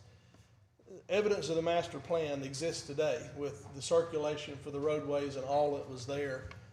The financial crisis hit September 2008, and all development everywhere in this part of the world stopped. And beyond that, Mr. Poole did not pick up the mantle and continue to do any additional work here. We actually platted a couple of lots for him just to add some lots up here on the end, and I think those lots are actually sold. He may still own 1 or 2 of those, but at this point, the family, no one in the family wishes to do any development. So Mrs. Curry's parents are deceased, and she wishes to dispose of the property. To be able to dispose of the property, it has to fit you have to find a buyer that will buy it first, and it has to be bought to fit what's previously been planned. The utilities are in place, the roads are in place, the plat is in place. So to be able to market that to someone who would come in and develop a subdivision, you have to fit the market. The market's changed significantly from the 60s, 70s, 80s on through the early 90s. It's when the boom stopped here in around 1990, we haven't had a lot of residential development. The city's been calling for it, and we're getting a lot of that now, which is good in my view for the city. So this is an area that's not finished. It's a development that was considered that was not finished, and they wish now to find a developer who will take it up and finish it. And they're asking for the rezoning today. The owner is to be able to market this because viable developers are interested in flexibility, as you described previously in the R3. I don't know this for certain, but it's my guess that R3 is the largest amount of zoning applied to property throughout the city. This is a very common lot size. I built a house in Galahad, on Galahad in Dunbarton back in '94, lived there for 25 years on an R3 lot. Had 3,400 square feet on it and had a side entry garage. So there's a lot you can do on an R3 lot with a large home and a large garage. At this point, just so that the questions have been asked, and I want to help you understand from the I guess the potential developer side. A property of this magnitude and the acreage we're talking about here is very expensive. And if they can't get a zoning that will make their model work, then they don't buy the property. Mrs. Curry cannot sell the property. So the reason there is no plat or development brought forward yet, this is the first step. Now we do recognize that whomever comes along, whether our firm works with them or not, I'm not engaged with anybody currently who is putting together subdivision plans. We're helping do some feasibility study on capacities for utility, capacity for traffic. We do understand that there's a potential capacity issue with traffic. We understand that there's property just here that is very close to Benpool Road. You know, from an engineering perspective, I'd love to see a connection there one day. And I'm certain that the developer would also, whoever it is, would like to see that connection one day. That property is not currently owned by Mrs. Curry. So it's not up for consideration because it's not for sale as far as we know. I also recognize that Tomahawk has been explored to be extended over into Burning Tree Valley for some time, and that there are rights of way that exist there. I'm also fully aware that the way that roads and streets get built in this city for many decades is that developers build the roads and streets through subdivisions with their own money. So they have to install the utilities, build the streets, and through the planning department's efforts in the master plans, they will plan streets on property that doesn't exist or plan Tomahawk to tie into Summerwind. And that's just the way that it has been done because there's not city funds to be able to go out and build a mile of road through a field to make the connection. So that relies on a developer to come along and make that connection. You know, my expectation is someone, and it is just my opinion and my expectation, but if this is rezoned and this can be developed, this property will very likely be sought, and the desire to develop it and connect it to Benpool, which would give a much more direct access to all of this subdivision. But none of that is available today. We're at the first step. We're asking on behalf of Ms. Curry that you do recommend this rezoning to the city council so that consideration can be made to sell the property, and then we fully recognize we'll have to come back, the developer, whoever the developer is, and do the subdivision plat and the engineering plans and have those approved by this body. Thank you. Hey, anyone else like to speak, ask a question?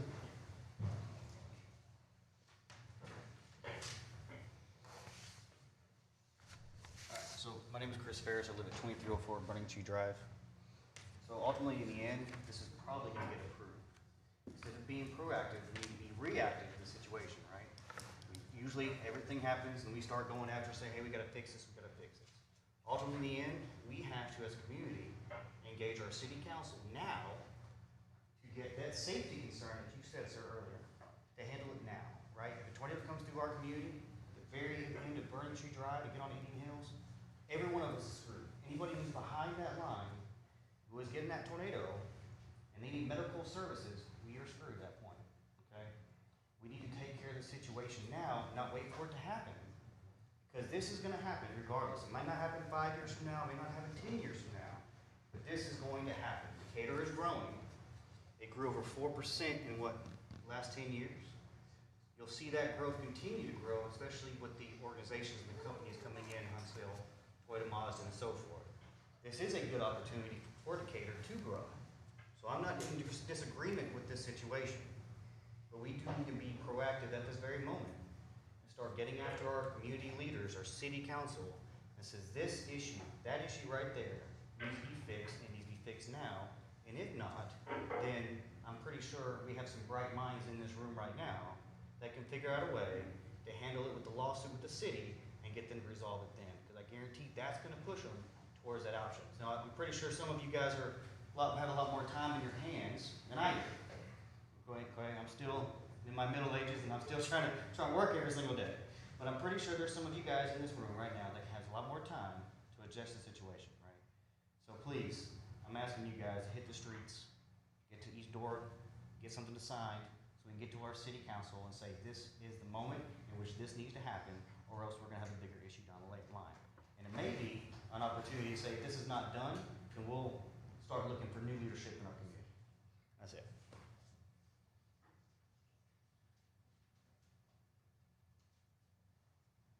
Anyone else?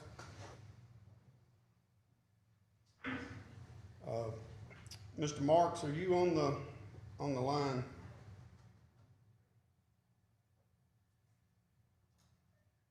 Yes. Can you enlighten us any on this fire department regulation that has been brought up?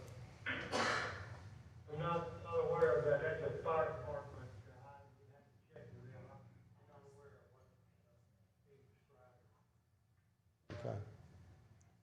Okay. Any reason that would cause us not to vote on this today?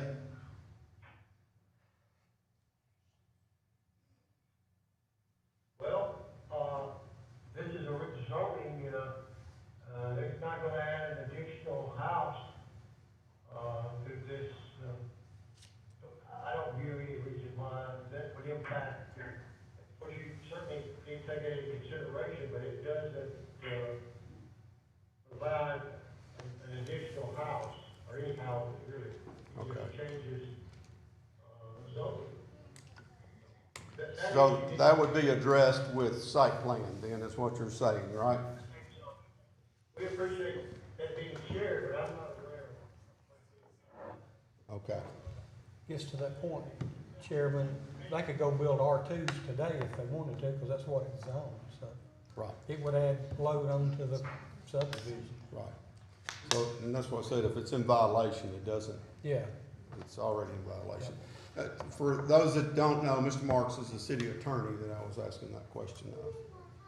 Did you have a question, sir? Yes.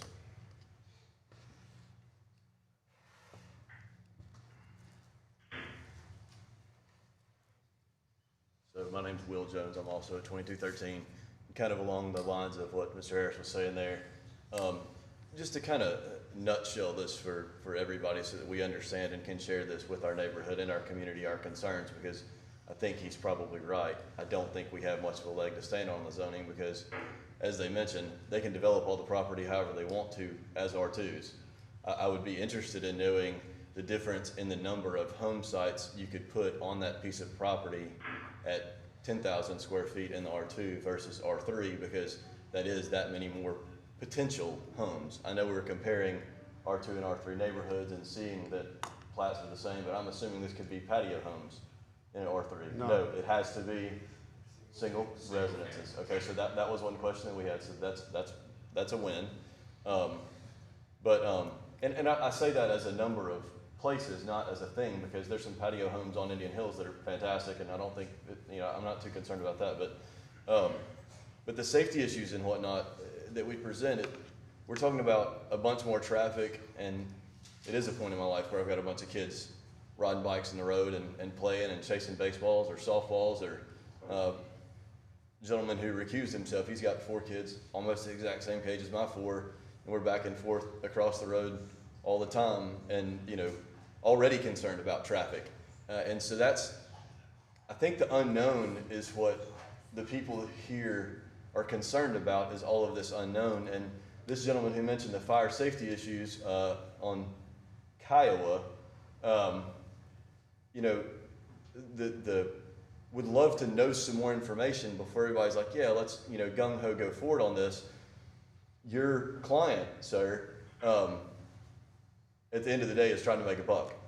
And so what we're talking about is potentially increasing a lack of safety in a neighborhood with a lack of information for people to make that on.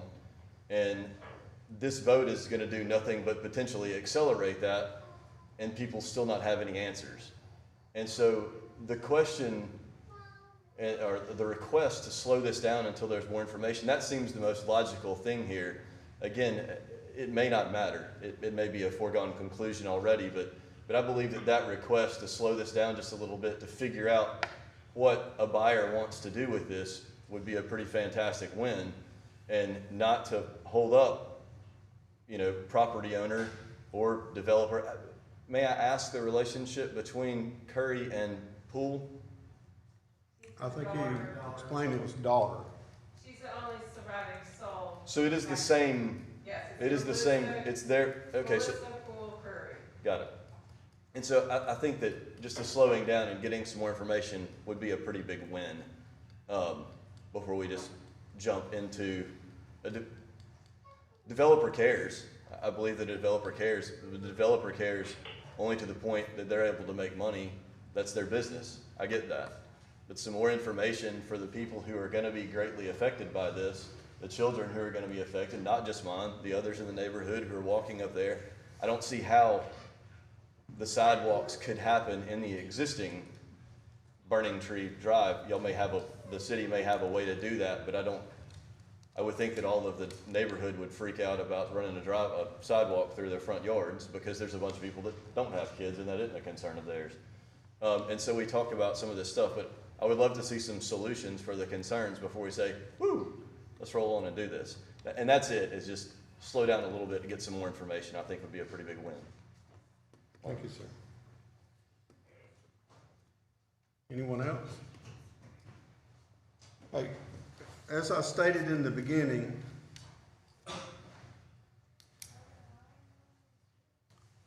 Chief Thornton, are you on the line? He's trying, may take him a minute. Trying to call him. Yeah. Okay. Well, we're waiting on the fire chief to come on. Mayor, does he know the situation of the question? Okay. As I stated earlier, the main thing that we have to use as a commission is the One Decatur plan. In the long-range land use in the plan calls for this to be low-density single-family. So R2 or R3 both meet that requirement. The other thing, the One Decatur plan is about developing new residential. That's a big thing that the city of Decatur needs. We need rooftops. And we all can agree we desperately need rooftops in Decatur to grow. So those are the two main things that we have to look at. The landowner has rights too, and this is their land, and they're requesting to do this, to change it.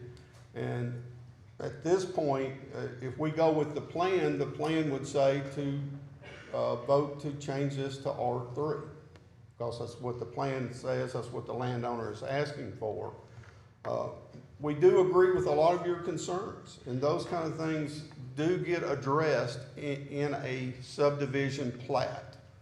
Drainage gets addressed, access gets addressed, you know, to help you with the relief of traffic, this is something that would help.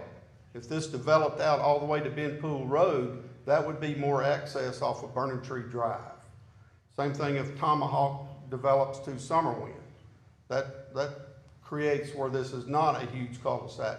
And we all are aware that this has been a problem for years in the Burning Tree Valley, that it's just the one way.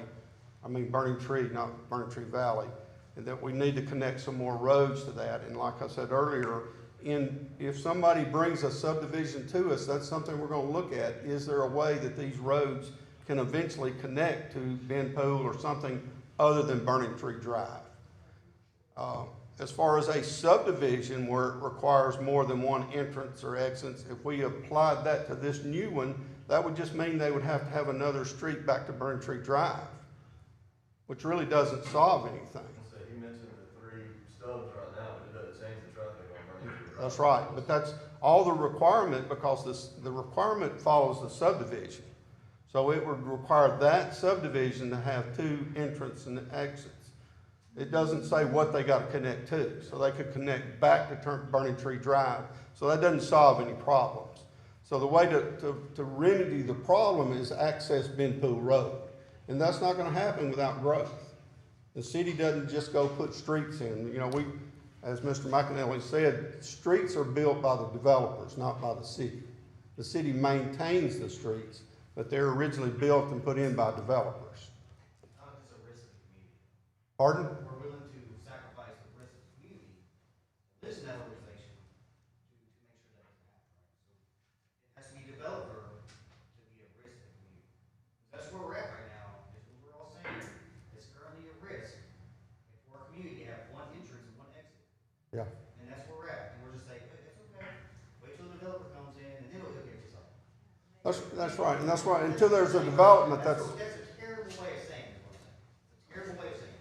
That one can't resolve that because they can't go on through because it's not part of that property. Right. So the street can't go back through, it's gonna come back into the property. Right, and I understand that, but I'm saying if that street is never built, it would never go through to Bend Pool. You know, what the hope is that this would develop, then that other piece of property that is actually on Bend Pool is sold and developed and that street connects. And we would require in the master plan that there is a street connection if they did bring a development from this one to Bend Pool. You know, it may just be a hub to nothing, just like those 3 are in there now. Hub to nothing's key word though. Well, that's growth, that's development, that's how it happens. You know. Mr. Chairman, the fire chief is available. Okay, Chief Thornton, we had a resident bring up something where the city is in violation of how many street accesses that you have to have into development. I think he stated if there are 30 or more homes, you have to have at least 2 accesses for fire equipment. Can you address this for us?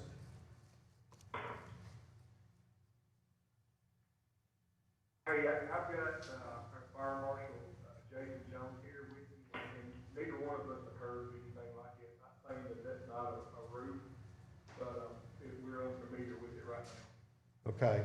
I'm going to have the gentleman read this again so that you can hear it and research into it for us before any development is proposed here.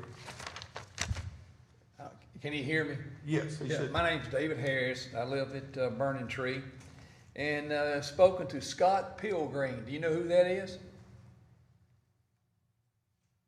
He's your Director of State Fire Marshal? Yes, sir, he knows. All right, you know who he is. Okay. I talked to him and he sent me a document and he said these are codes. Section 10-107, 1 or 2 family residential developments. And it says development of 1 or 2 family dwellings where the number of dwelling units exceed 30 shall be provided with 2 separate and approved fire apparatus access roads. Also in the same document, it addresses when there's 100 dwellings. It's the same thing. And then when it's over 200, it's the same thing. In other words, the city of Decatur is in violation of fire codes, state fire codes. And Mr. Pilgrim was nice to present that to us, and I'll be glad to leave the document here if y'all would like to look at it. And I'm not challenging your knowledge, I'm just saying that Mr. Pilgrim, who's over the state fire marshal, gave me this document. Yes, sir. That's fine. We'd like to take a look at it. I mean, you want, I'm here with our fire marshal right now. can we get a copy? And we'll make these rules not familiar with. I'm gonna take a picture. Okay. Can you take that to revenue or somewhere and get a copy of it? Sure. I won't charge you. We ain't got any money anyway. Yes, ma'am. The fire marshal's on there, could you ask him how many houses he has reported at Burning Tree from Indian Hills Road? Chief Thornton, You'll sure you should have. do you, or maybe you have it in planning, do you know how many houses access Burning Tree Drive? I thought it was 200, but we'll have to get that. But I'll go back. Zoning, it's in the planning state or the development of a subdivision where these issues will come up, not in zoning. You know, if it's in violation, it's in violation. Any other questions or comments? One quick statement. Yes, sir. And I don't know if you hear me up there. The thing that bothers me is if we add one more home in Burning Tree, we're just extenuating the violation that this city has an obligation to, which is the safety of its citizens. And I know Mr. Mayor's here, and he hears it too. But that's the issue that I have. I'm not against. Mr. and Miss Poole, I was the second house out there. And what the plat that they put together was what they wanted to happen for the future. I know his daughter wants money, and I'm not against that. But, and I bet you, if she heard us talk about safety versus what Alan Passy told us in the past, she would be concerned. She's gonna get her money, I know, and she deserves it. Al won't sell that property. But we're in violation as a city. Why do we continue? And seriously, one more house out there is in violation. We just continue. So that's all I wanna do. I agree. Somehow we've gotta get the city, and I know it's not y'all, we've gotta get the city to address this issue, because Burning Tree, if I had a family member who dies because they can't get to me with a fire or ambulance, guess what I'm gonna do? I'm gonna sue this city for everything they've got, because now you are aware of our issue. And that's what I want. I don't want to sue the city, but I want something. I worked 30 years at General Electric. I've been in corporate. The answer you got from your lawyer, I know what he's saying. I've been there, and he's willing to take the chance for y'all to take it. But if y'all would, delay this thing until we get something done to the city. Get something. I know it's not y'all, but we need somebody to listen to that. Well, as I keep saying, it doesn't matter if it's one house or 1,000, it's still in violation. And us rezoning this does not add a home, because there's not a subdivision plat. This doesn't, at this point, doesn't change that.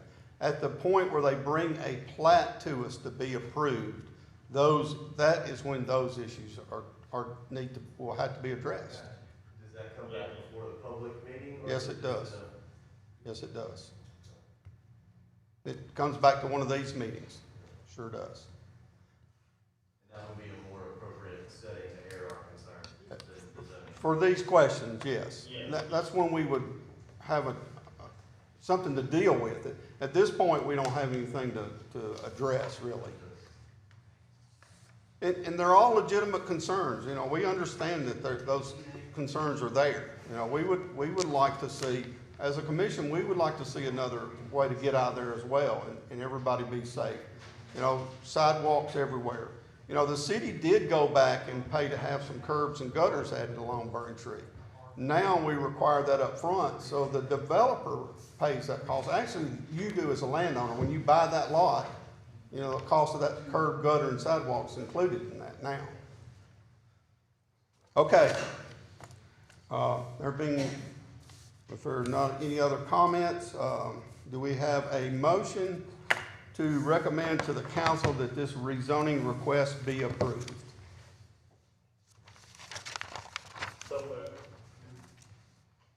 Okay, that was Mr. Wynn. Yes. And Eddie, were you second, Mr. Pike? Ken, this day, I do have a question if I could. Okay, did you second the motion, Eddie? No, I did not. I did, Ken. Okay, so motion by, Mr. Wynn, second by Mr. Temple. Okay, go ahead with your question, Mr. Pike.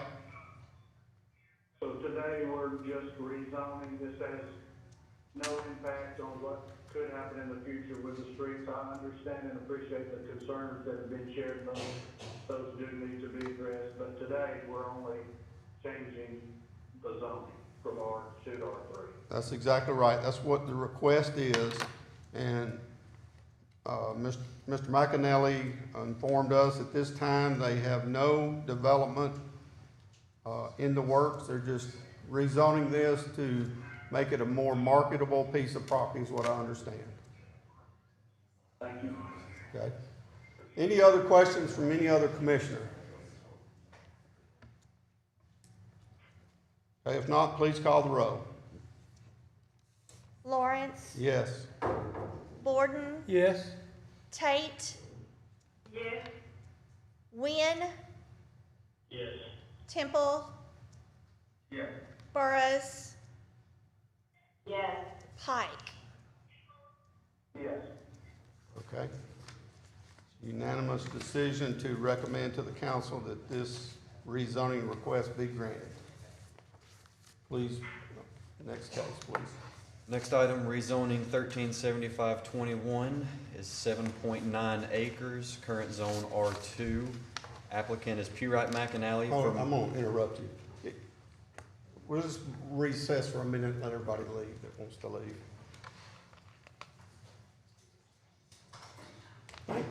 Thank y'all for coming.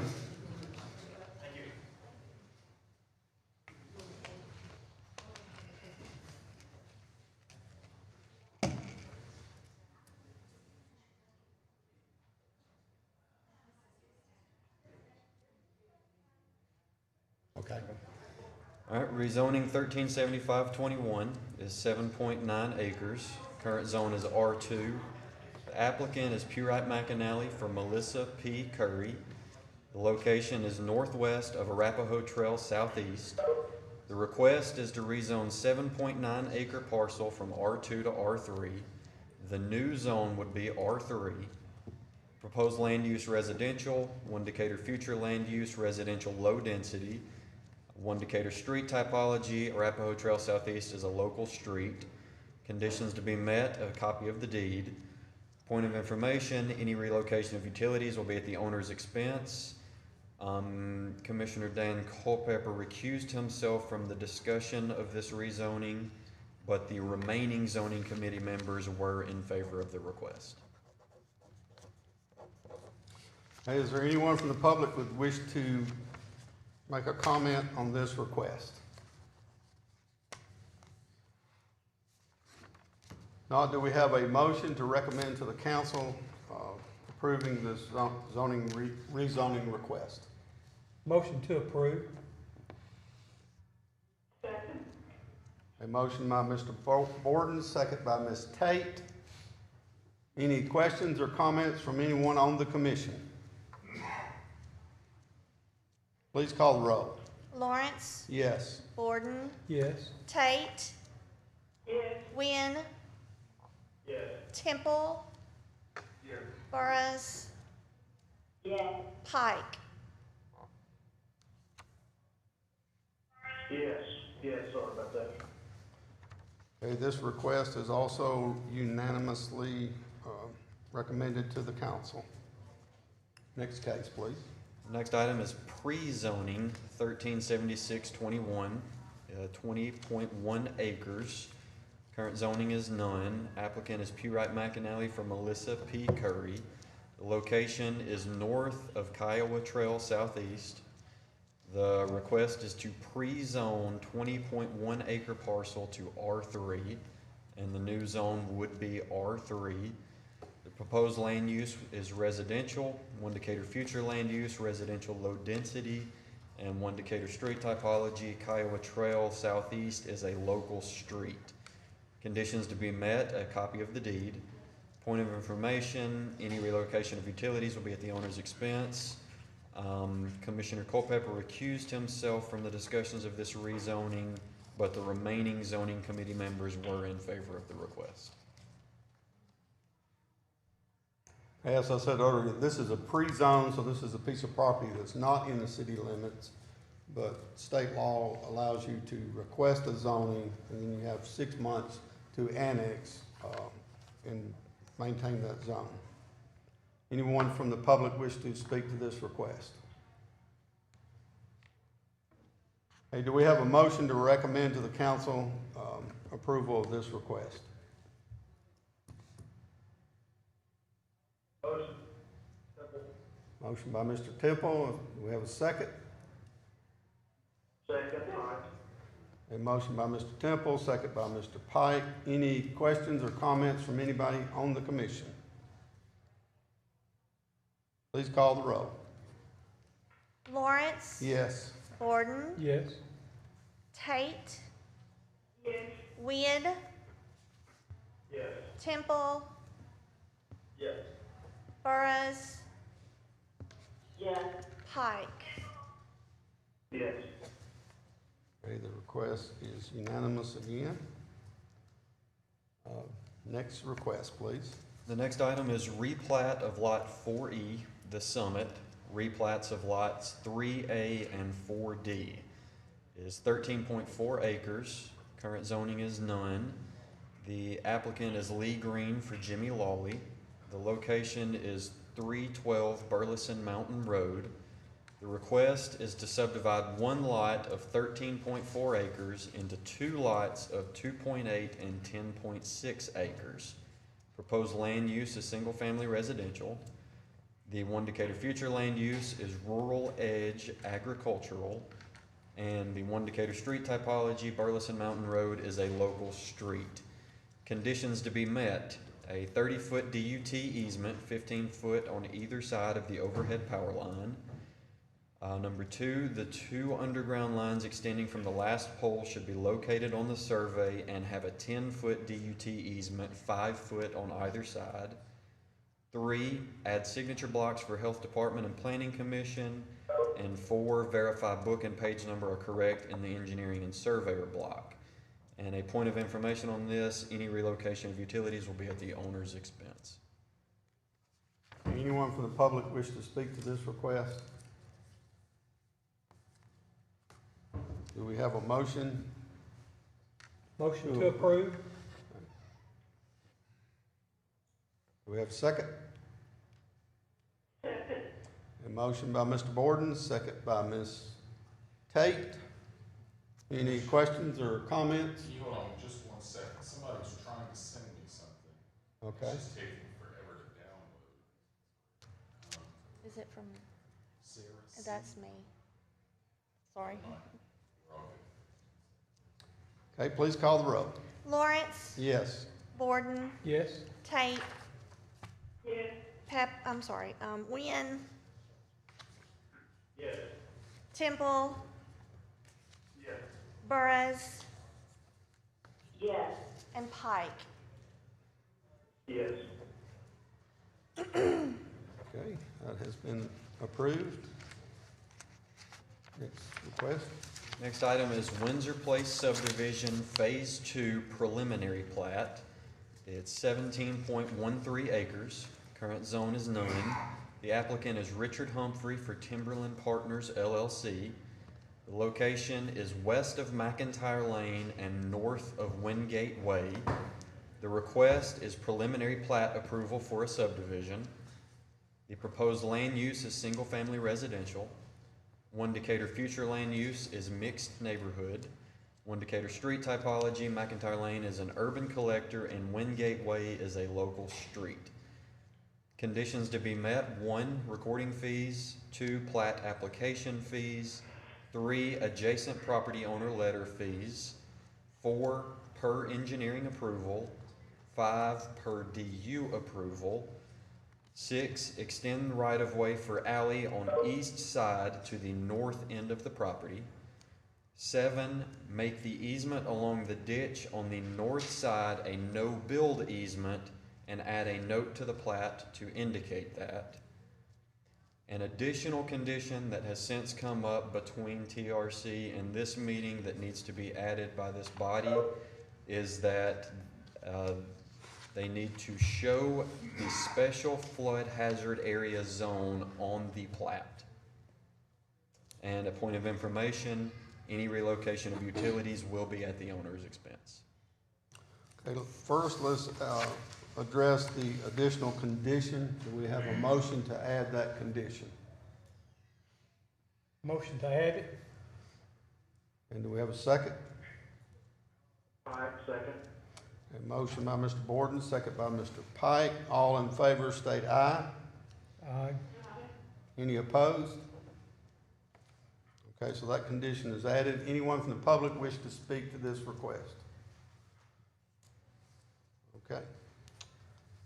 Do we have a motion to approve this plat?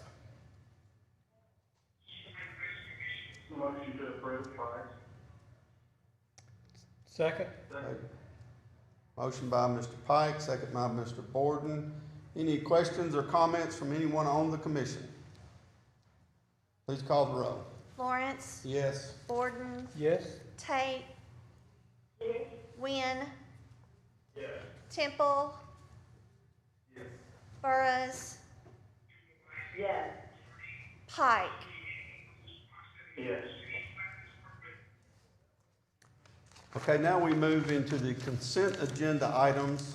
This is the part of the agenda that the Planning Commission has the final decision on and does not require a public hearing. These items are read together and voted on as a group. Today we have final plats and certificates to subdivide. Same thing if you're in the member that from the community that would like to make a comment or ask questions, you can do so after all the cases have been read. You'll be given an opportunity. Go ahead with the first request. All right. Certificate 355021 is 22.9 acres. Current zone is R5 and Ag 1. Applicant is Whiteland Collins and Associates for John Strickling. The location is 2306 Modus Road Southwest. The request is to consolidate two parcels of 7.48 and 15.42 acres into one parcel of 22.90 acres. Proposed land use is institution/civic. The One Decatur future land use is major institution/civic and residential low density. And the One Decatur street typology, Modus Road, is a minor arterial. Conditions to be met: 1, recording fees; 2, approval of replat of Greystone Subdivision Addition 5; and 3, extend a 50-foot utility easement next to the substation, and it needs to be extended to the east to the next property line. Point of information, any relocation of utilities will be at the owner's expense, and the replat of Greystone Addition 5 will need to be recorded prior to this certificate. Next item, Certificate 3551-21 is 0.49 acres. Current zone is R3. Applicant is Purite McAnally for Bailey Wallace. The location is 4214 Ruby Point Drive Southeast. The request is to subdivide one parcel of 0.49 acres into two parcels of 0.26 and 0.23 acres. Proposed land use is single-family residential. One Decatur future land use, residential low density. One Decatur street typology, Ruby Point Drive is a local street. Conditions to be met: 1, recording fees; 2, signed owner letter; and 3, a 10-foot DUT easement vacated when the two lots were consolidated, and that is vacation 52921 and certificate 353021 will need to be added back and shown on the certificate plat. And point of information, any relocation of utilities will be at the owner's expense. The next item is Certificate 355221 is 0.31 acres. Current zone is R50. The applicant is Purite McAnally for Justin Roberts. The location is 464 Covina Drive Southwest. The request is to subdivide one parcel of .31 acres into two parcels of .18 and .13 acres. Proposed land use is single-family patio homes. One Decatur future land use is residential medium-high density. And one Decatur street typology, Covina Drive Southwest, is a local street. Conditions to be met: 1, recording fees; 2, signed owner letter; 3, signed sealed survey with 3 state plane coordinates; and 4, if vacations 53621 and 53721 are not approved, the certificate will need to be amended. And point of information, any relocation of utilities will be at the owner's expense. The next item is replat of a replat, Greystone Addition 5. Is 12.42 acres. Current zone is R5. The applicant is Whiteland, Collins and Associates for Greystone Properties of Decatur LLC. The location is 2333 Aldingham Drive Southwest. The request is to subdivide Lot 7 from Greystone Subdivision Addition 5 into 2 lots of 7.48 and .64 acres. Proposed land use is institution/civic. One Decatur future land use is major institution/civic and residential low density. One Decatur street typology, Aldingham Drive is a local street. Conditions to be met: 1, recording fees, and 2, this is conditional on the approval of certificate 355021. Point of information, any relocation of utilities will be at the owner's expense.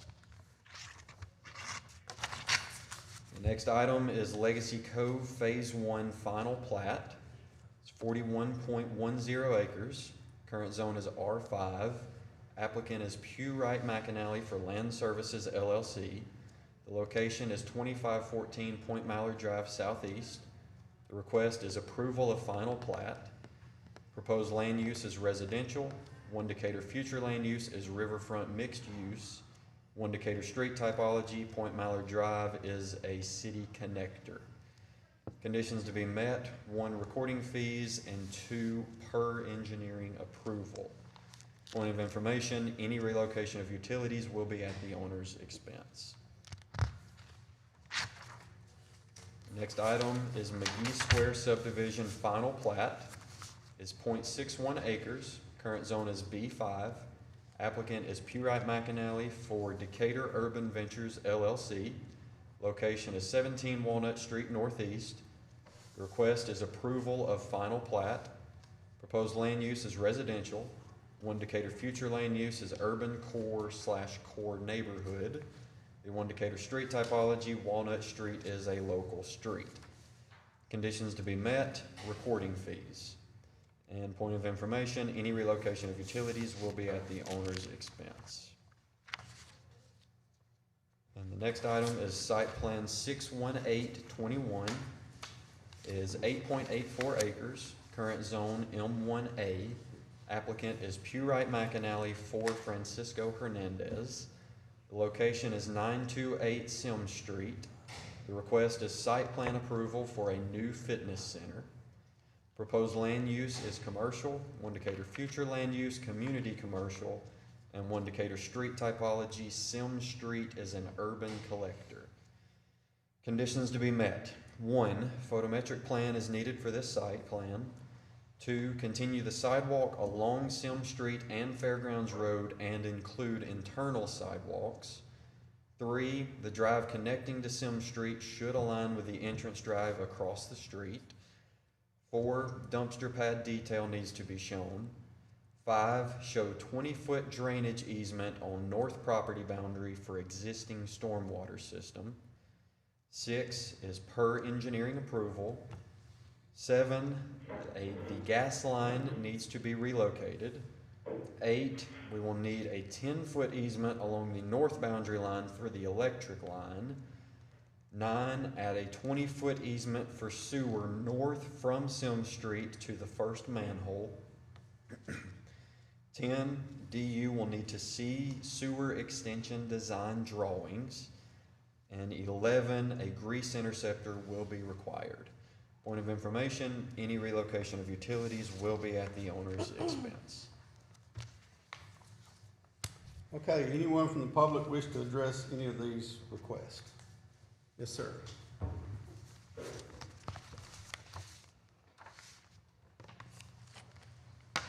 Something ready. I hope when I get home. I felt like standing up and asking a question when before I didn't have a dog in that race. My name's John Strickling. I live at 4203 Willow Bend Court Southeast, developer of Greystone. Y'all ever been to a circus? Watch the dog jump through the hoop in the center ring? That's the way I've been. We're going to donate this property to Decatur Presbyterian Church. My concern, or my only comment about this, is they're asking for an easement. Can you blow that up on there? Can you go back to that certificate, please? When we bought this property, I don't know, 16, 17 years ago, the easement, well, wherever it is, it's right down here. Yeah. When we bought this property, this easement was in place. DU owns this property here. That's the substation.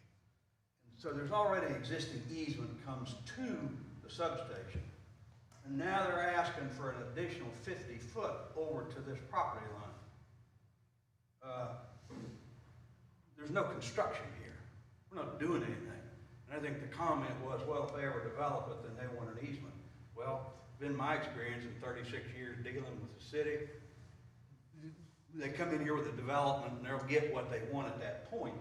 But there's no reason for this. And then they're asking for 50 foot. What they've got drawn on that drawing is actually about a 20 foot that comes over here. But there's no need for it. One thing, I don't own this property. Our deal is we're deeding this to the church.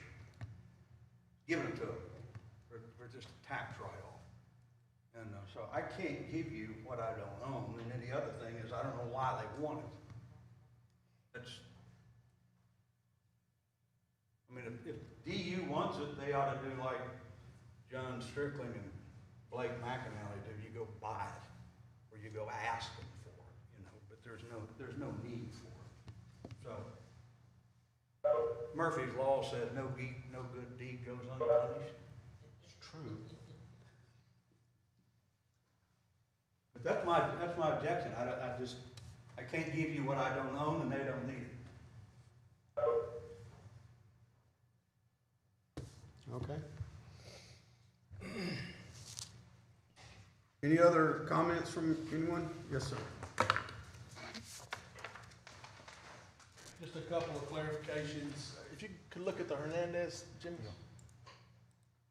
Leah, help me understand the sidewalks, exactly where we need them now. Okay, yes, sir. So.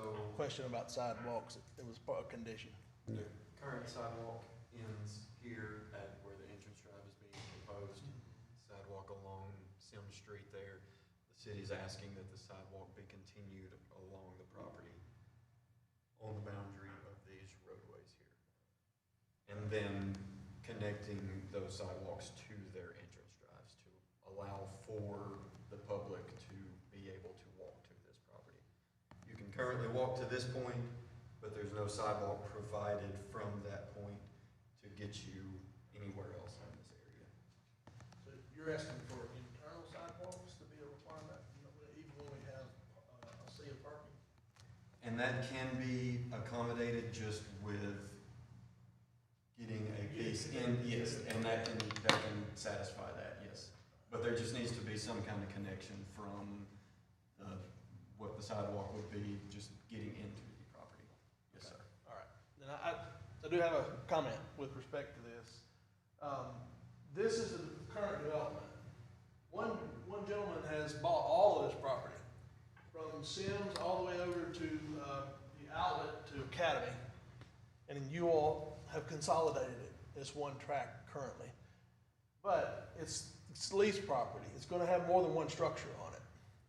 So this property here is the only thing we're building currently. We have a master plan to fill this up with something else, which means a significant amount of construction is going to happen in here. If we build a sidewalk today, it's gonna be destroyed. So I would like a clarification that we're happy to build the sidewalk where we're doing construction today, but where there will be future construction and another site plan would come back, we would ask that you limit the sidewalk construction to the ongoing work that is before you. Because future properties, if we put anything in there, we'll destroy it and we'll have to rebuild it during construction. So, and that's, I guess, a clarification that we didn't quite understand at TRC. Happy to build it through here and make the connection that Mr. Terry's asking for, but we really don't want to build this until this next set of structures comes in. And that'll be site plans that'll come back to you guys. One other one, similar situation in the Crown Point. Jimmy, if you didn't mind, the Crown Point subdivision of the two lots that were previously subdivided. And this is a comment, just going forward. You know, we're being asked to take a similar easement to this and put back on this line. And during TRC, Decatur Utilities and the city engineer's office, who are the primary users of these, said they didn't need it. We're still being asked to put it in. And don't understand why, and I don't agree with that approach, and I'm just making my concern known. Okay. If I can, Yeah, if I can speak to a couple, on the sidewalk, on the Hernandez, or the fitness center. The planning department is fine. We did not know, and it wasn't brought to our attention, that there will be future development on that site. So we are fine if the planning commission would like to amend that to only do sidewalk on Fairgrounds Road from the north property boundary to the entrance drive on Fairgrounds Road. If the planning commission would like to amend that the planning department is fine with that change. Would we like to ask for the handicap ramp? That'll have to be provided, handicap detail, ADA sidewalks, they'll have to be built to that standard, so we don't have to ask for that here. Because as I understand, when the other piece is developed, it's gonna come back for site review then. It will have to come back through for site plan if and when it is developed, so at that point, the city would ask for those sidewalks to be put in there, and we're satisfied with that explanation on that. If the planning commission wants to modify that, that's what we would ask for, is just on sidewalks on Fairgrounds Road from the north property boundary to the entrance drive on Fairgrounds Road. And I think that's fair. Do we have a motion to modify, which? That is site plan Condition. 61821, and that was Purite McAnally for Francisco Hernandez. Yeah, but which condition? Condition number 2. Okay, so we need a motion to change this sidewalk condition for what you said, the north property line to the entrance. To the entrance drive on Fairgrounds Road. On Fairgrounds Road. So do we have a motion to change that request? Condition? Candace is a motion to approve the statement. Okay. Change the statement. And do we have a second? Second. Okay, motion by Mr. Pike, second by Mr. Borton. All in favor state aye. Aye. Aye. Any opposed? Okay, that condition is changed. All right, Now on the other one. The reason that is being asked for that easement to be put back in is because that was in place, and when the subdivision was originally platted and adopted by this body. And so the intention there is the planning department is trying not to get into a situation where the lot was subdivided or was consolidated And the intention was to remove that easement so that a large house could be built across that entire property. And so what's being asked for here is, since the original plat that was adopted by this body had that easement, now that the line is being reinstated and it's put back to its original condition, the original condition had that 10-foot easement. And that was the reason for the ask on that condition. So, but just to clarify, make sure, are they requesting that it goes back to the original, or are they just requesting to divide the properties?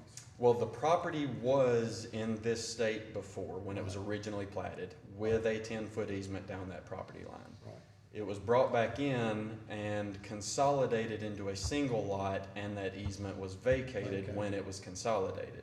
Now they're asking to go back to the 2 lots as it was originally platted, and the planning department is asking that that easement also go back in, because that was what the original plat showed, and that was what was approved for the original plat by this body. Okay. But then I'm asking this question: if it was vacated, then it's gone. And we generally do what, as far as easements, we do what the utilities providers ask us to do. Yes. So that in his case too, because we don't know what the utilities are going to use. This body has to do what we're recommended by the utilities. Yes. So if they're recommending that they, or if their part of TRC was that they don't need that easement anymore, then why would we want to put it back? So the same on. Only because that's how it was originally platted, and Okay. so it was trying not to get into a situation where certificates to subdivide are used to modify the original intent of what was platted and approved. So you would recommend that they put it back like it was, and if they want to do away with that again, they ask to vacate it again? If the vacation were asked for independent of the original consolidation, then I would say yes. This is just my opinion. If the planning commission disagrees with that, this was just our recommendation as the planning department. And if DU, I can say that in the TRC, DU did attest to the fact that that they don't necessarily need it as a DUT easement for anything. So if the planning commission would like to remove that condition, you certainly have that right. I guess the way I sort of see it is that that was vacated as a separate instrument. It was, yes. So that vacation is still there. It is, yes. So I don't, and when DU tells us that they don't need it again, I don't see the point of putting it back. And requiring the property owner to go through a separate vacation. Because that's basically what they're gonna do, is ask for vacation again if they need to get rid of it. So I just don't see the reason to make them go through that process. Now, on Mr. Strickland's request, and I can go back to the same thing, basically how we act is whatever DU or Joe Wheeler requests from us, since we're not utility engineers, we have to just go by what they request. And that's generally been what we do. Whatever they request of us is what we put on there. Now, no, if we took that condition off, they still could require it of the property owner before they sign the plat. So I don't. Yes, sir. Can I answer from here? Sure. Yeah. Okay. As I said, when we bought that property 15, 16, 17 years ago, the church, we bought it from those 3 sisters. I can't remember, Joan and Dunn, and anyway, that bunch. And then the church took 8 acres, we took 12. So we subdivided. And then the church consolidated their parcel, just like that. Yeah. Those easements were just like that. So then now, now I'm done, we put in those 8 lots, because I was sitting here listening to those people in the fire lanes and all. If you remember, we were gonna put 42 lots in there, we wound up with 7. And that's the reason we're giving it away, because, but all those easements were there. church wants to give them that, all they gotta do is go ask for it. But I've had this thing, as I said, about jumping through hoops to try to give something away, to have all this stuff redrawn, I don't know how many times now. You know, and it's like, I'm done. You know,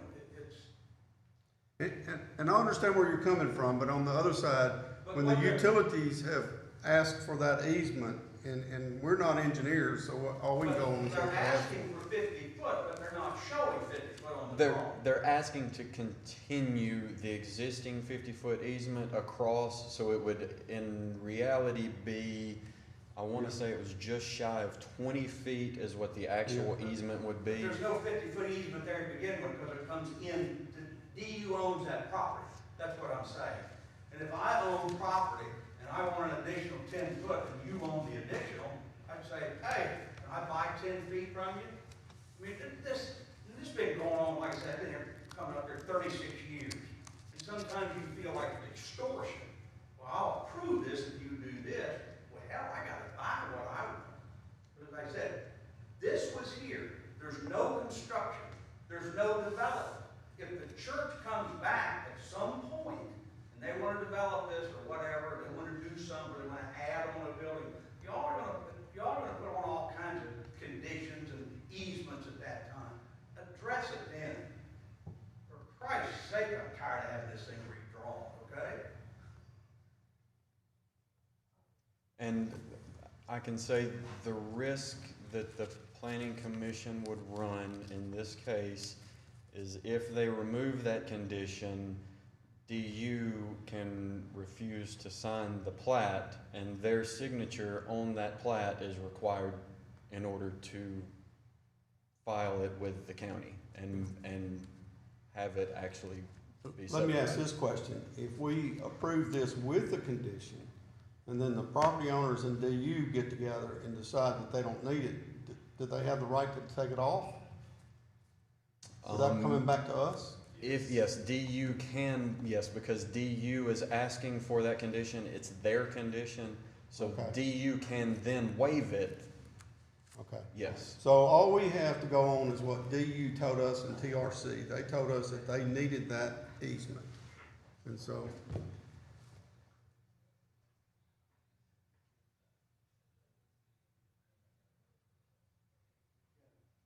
And that's the thing, if it gets platted, then I would have to come back, just like he said, and vacate it. Approve it without, if DU's got an issue signing the plat, let me go talk to them. You know, I'll take that responsibility. If they have a problem signing the plat, let me go talk to DU. The problem being is that in our process, DU has told us to put it there. So from. I can stand here and think of 25 smart answers I can give you that. I know. I'm just telling you what we're faced with. I know. And I understand where you're coming from. You know, my problem is I can't speak for DU. And nobody, I'm not gonna say nobody in the commission, but the voting majority of the commission cannot speak for DU. Interesting. Look in your Wikipedia under the definition of extortion. That's what this is. Well, and as I said, it's not my property. I can't give it to you. That's the church. Yeah. Well, and as the chairman said, if it is adopted today with that condition, and then you can have conversations with DU where DU would come back and say they don't need it, then it can be waived and it doesn't have to come back through this body, but those are discussions you would have to have with DU, and then I would have to have official confirmation from DU saying that it's not needed. No.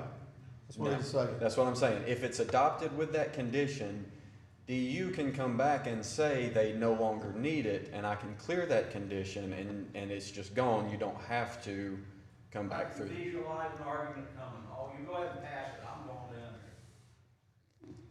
there. Well, the way Personally, I don't it see was where, I don't see where the condition would be satisfied. Yes. Right. If you went to DU and they said, okay, we don't need it, then it would be officially satisfied. By DU saying they don't need it, but that's a. But that's a discussion you would have to have with DU, and then we would have to get official confirmation from them to clear that. I'm gonna tell you a little story. You got time for a story?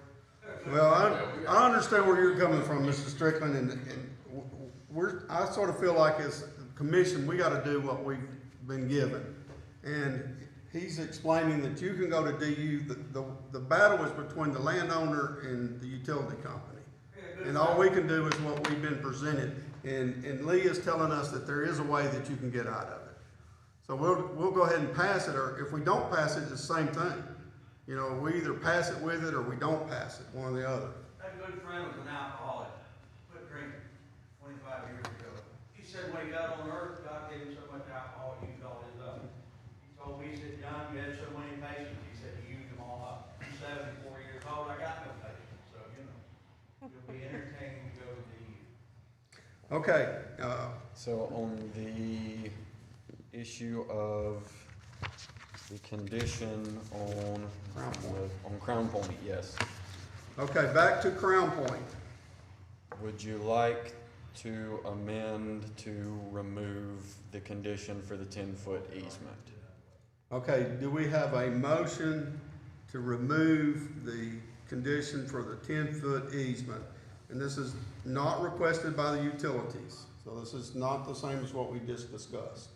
This was the planning department requested that, and so we have the planning department here, and we can remove that condition. We have a motion so forth. I'll make a motion for that approval. Okay, and do we have a second? Aye, second. Okay, motion by Mr. Borden, second by Mr. Pike. All in favor state aye. Aye. Any opposed? Okay, that condition number, We'll remove condition number, let's see, that was on It's number 3. number 3. 3551.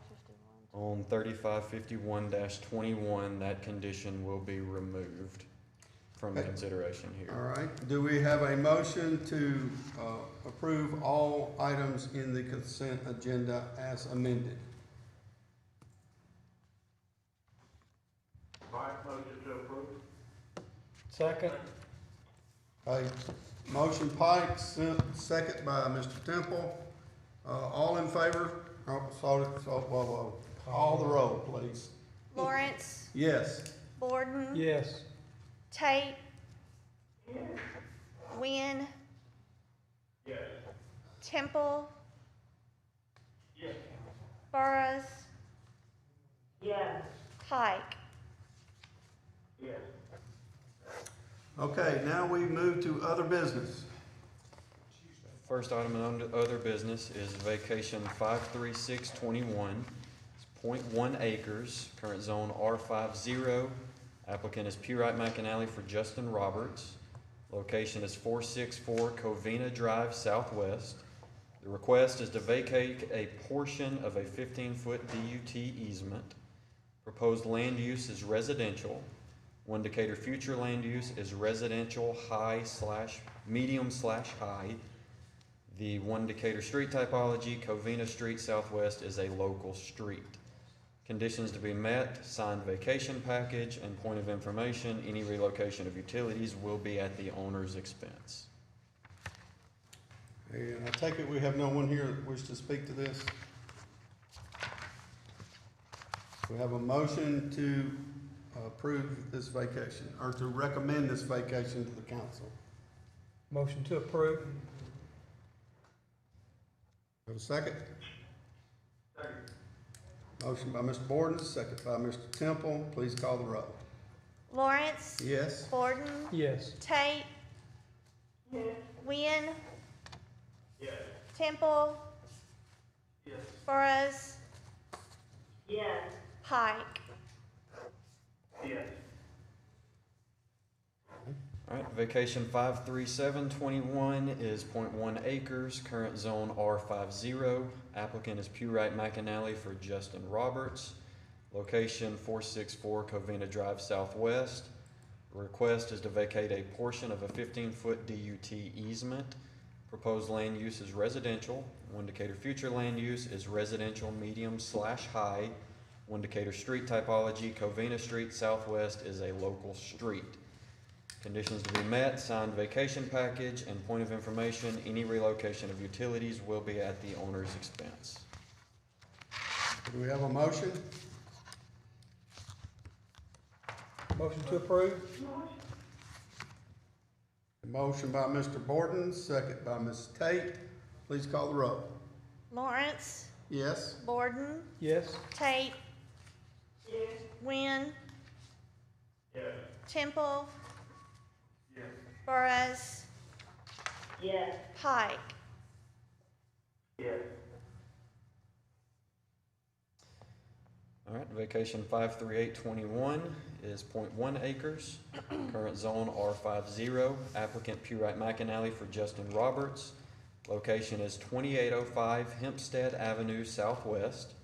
Request is to vacate a portion of a 15-foot DUT easement. Proposed land use is residential.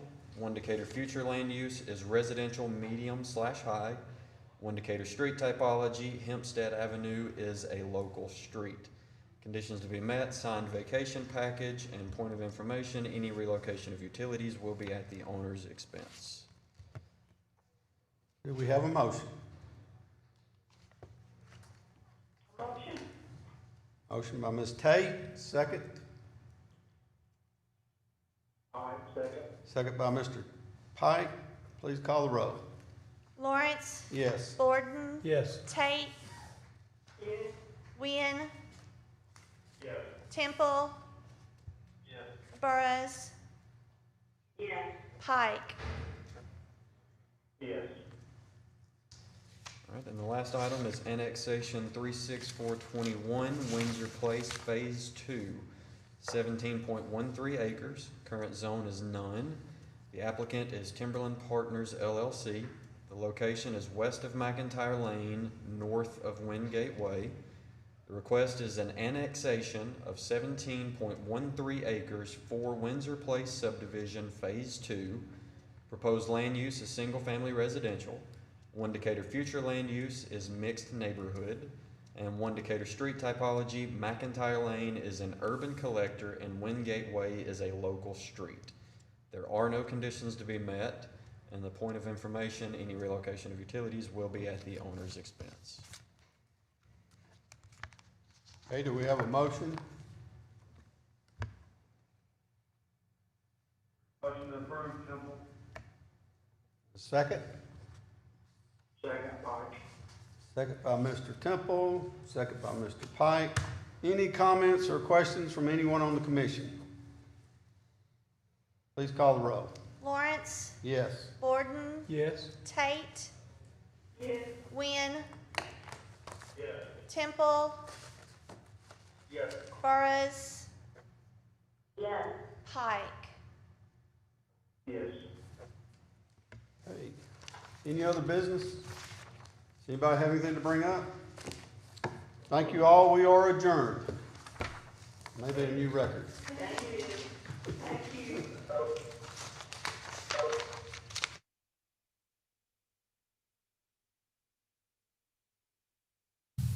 Yes. Hey, any other business? Does anybody have anything to bring up? Thank you all. We are adjourned. Maybe a new record. Thank you.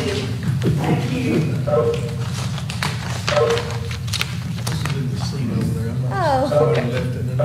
Oh, that's a nice pen, dude.